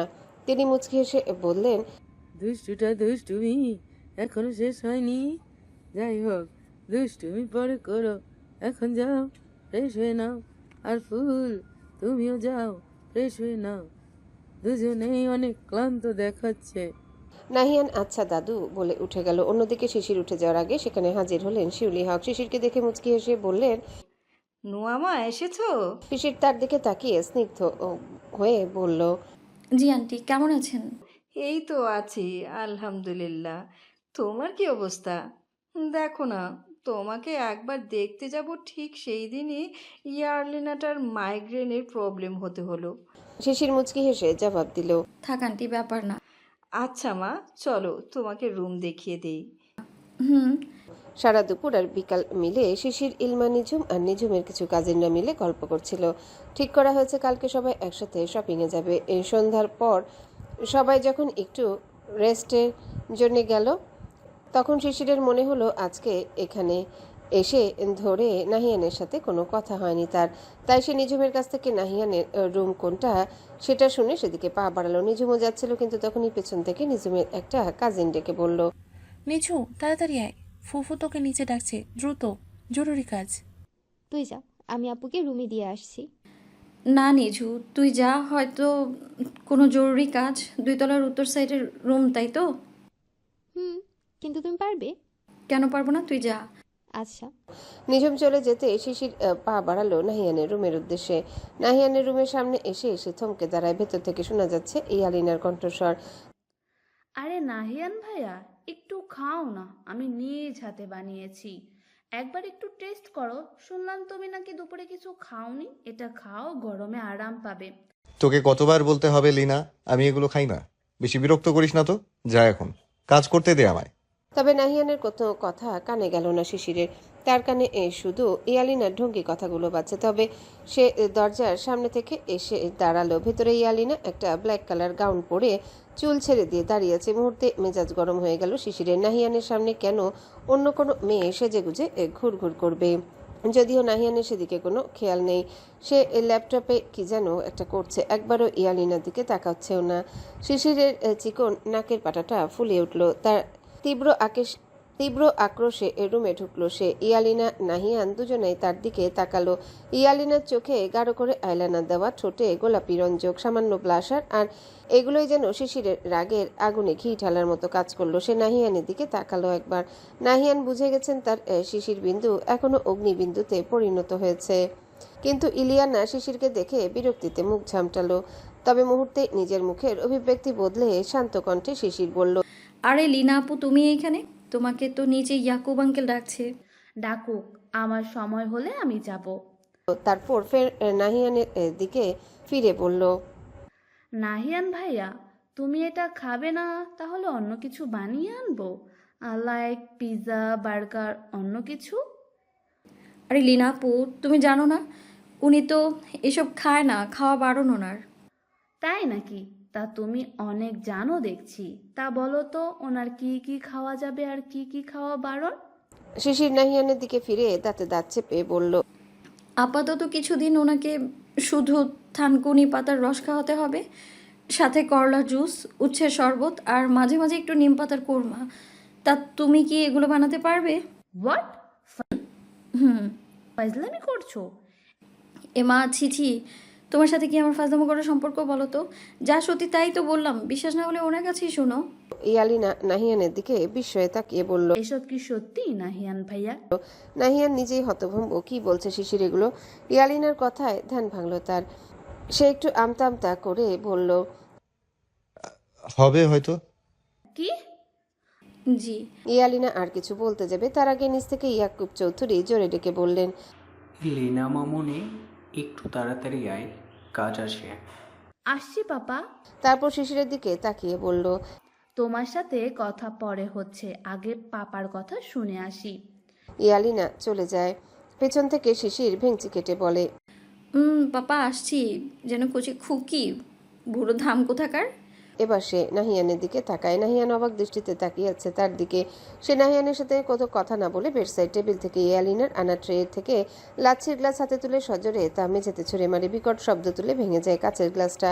নাহিয়ান এবার হতভম্ব। এটাই তার শিশির বিন্দু, এত পজিটিভ তার ব্যাপারে। সে তো সারা জীবন এটাই চেয়েছে। কি হলো, কথা বলছেন না কেন? আপনার ফেভারিট লিনা আনা গ্লাসটা ভেঙে দিয়েছি, কিছু বলবেন না? নাহিয়ান এখনো হতবাক।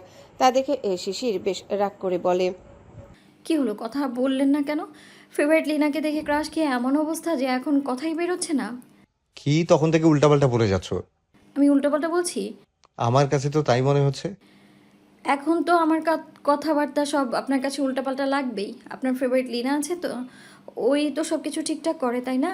নাহিয়ান বিছানা থেকে নেমে তার দিকে এগিয়ে আসতে আসতে বলে, উফ, বেবি রেগে গেল, তোমাকে মারাত্মক লাগে পুরাই। নাহিয়ান তার কাছাকাছি আসতে এক ধাক্কা দিয়ে তাকে পেছনে ঠেলে বলল, সরে যান আমার কাছ থেকে, একদম আসবেন না আমার কাছে। যান না, আপনার ফেভারিট লিনার কাছে যান। আবার যত্ন করে লিনা ডাকা হচ্ছে। নাহিয়ান শিশিরের ধাক্কায় এক চুলো নড়ল না। তবে তার কথা ভেবে অবাক হলো। যা বাবা, আমি কি করলাম? সবাই তো ওকে লিনা বলেই ডাকে। শিশির ভেঙচি কেটে বলল, সবাই তো ওকে লিনা বলেই ডাকে, তাহলে নাম ইয়ালিনা রেখেছে কেন? নাহিয়ান দুষ্টু হেসে বলল, কি ব্যাপার ম্যাম, আপনি কি জেলাস? যাই হোক, এই যে কান ধরেছি, আর বলবো না ওকে লিনা। এখন থেকে ইয়ালিনা বলেই ডাকবো, হয়েছে? যা ইচ্ছে বলুন, আমার কি? তীব্র আক্রোশের কণ্ঠে কথাটা বলে ধূপধাপ পা ফেলে রুম থেকে বের হয়ে যায় শিশির। নাহিয়ান শুধু তাকিয়ে থাকে অপলক তার চাওয়ার পানে। তারপর তার শিশির বিন্দুর হিংসার কথাগুলো মনে করে মাথা নিচু করে মুচকি হাসে। পরের দিন সকালে ঘড়ির কাঁটায় সকাল প্রায় 9:30 ছুঁই ছুঁই। আজকে সবাই বিয়ের শপিংয়ে যাবে। সকাল থেকে সেই তোড়জোড় চলছে, তবে এই ব্যাপারে কোনো আগ্রহ নেই শিশিরের। কালকে রাত থেকে তার মেজাজটা অনেক বেশি গরম। নাহলে শপিংয়ের ব্যাপারে সে সবসময় এক পায়ে খাড়া। রুমে শুয়ে শুয়ে মোবাইলে রিলস দেখছিল সে। হঠাৎই দরজার বাইরে থেকে নিঝুম বলে, নু আপু যাবে না? সবাই তো রেডি হয়ে তোমার জন্য ওয়েট করছে। শিশির মোবাইল থেকে মুখ না তুলে বলে, না রে নিঝু, সবাইকে চলে যেতে বল, আমি যাব না। কেন আপু, চলো না, তোমাকে ডাকছে, নিচে দাদি জানো তো ডাকে। দাদিজার নামটা শুনে শিশির বিছানা ছেড়ে উঠে। এই মানুষটা শিশিরকে অনেক বেশি যত্ন করে। এখন যদি সে না যায় তাহলে যদি তাতে দাদিজান উপরে চলে আসেন, না না, এমনিতেই তিনি অসুস্থ, তাকে আর কষ্ট দেওয়া যাবে না। কিন্তু শিশিরও তো ইচ্ছা করছে না, কি আর করা যাবে। সে ফ্রেশ হয়ে একটা ল্যাভেন্ডার কালার গাউনের সাথে সাদা লেগিংস আর সাদা হিজাব বেঁধে বাইরে আসে। দরজার বাইরে দাঁড়িয়ে ছিল এতক্ষণ নিঝুম। মাশাআল্লাহ আপু, তোমাকে ভীষণ সুন্দর লাগছে, কারণ নজর না লাগুক। শিশিরকে দেখে সে মুচকি হেসে বলে, বাবা এত কথা কোথা থেকে শিখেছিস? কোথা থেকে শিখবো মানে? আমি বড় হয়ে গিয়েছি, ক্লাস 10-এ পড়ি আমি। ওরে বাবা, মেয়ে তো ভীষণ বড় হয়ে গেছে, তা পাত্র খুঁজি। নিঝুম সামান্য লজ্জায় মাথা নিচু করে। তা দেখে শিশির মুচকি হেসে বলে, পাকনি বুড়ি। নিচে এসে সে দেখতে পায় পুরো ড্রয়িং রুম জুড়ে লোকজনের সমাবেশ। বাড়ির আত্মীয় স্বজন থেকে শুরু করে মেয়েরা পর্যন্ত সবাই আজ শপিংয়ে যাবে। এদিকে এত ভিড়ের মাঝে সামান্য অসুস্থ হয়ে পড়েছে ইলমা, তাই সে আর সাজিদ কোথাও যাবে না। একে একে সবাই বের হতে শুরু করলো। চৌধুরী আবাসন থেকে বের হলো বড় বড় 8টি প্রাইভেট কার। বাকি রইল শুধু শিশির, নাহিয়ান, সৌজন্য ও নিঝুম, নির্ঝর, ইয়ালিনা আর নিঝুমের কিছু কাজিনরা, অর্থাৎ বাড়ির নবীনরা। নির্ঝর প্রথমে শপিংয়ে যেতে রাজি হচ্ছিল না, তবে বাড়ির সবার আর নাহিয়ানের জোরাজুরিতে এক প্রকার বাধ্য হয়ে যেতে হচ্ছে তাকে। তাদের সবাইকে অন্য একটা গাড়িতে তুলে দিল নাহিয়ান, যেটা যাবে নির্ঝরের তত্ত্বাবধানে। তাদের গাড়িটিও কিছুক্ষণের মধ্যে ছাড়িয়ে যায় চৌধুরী আবাসন।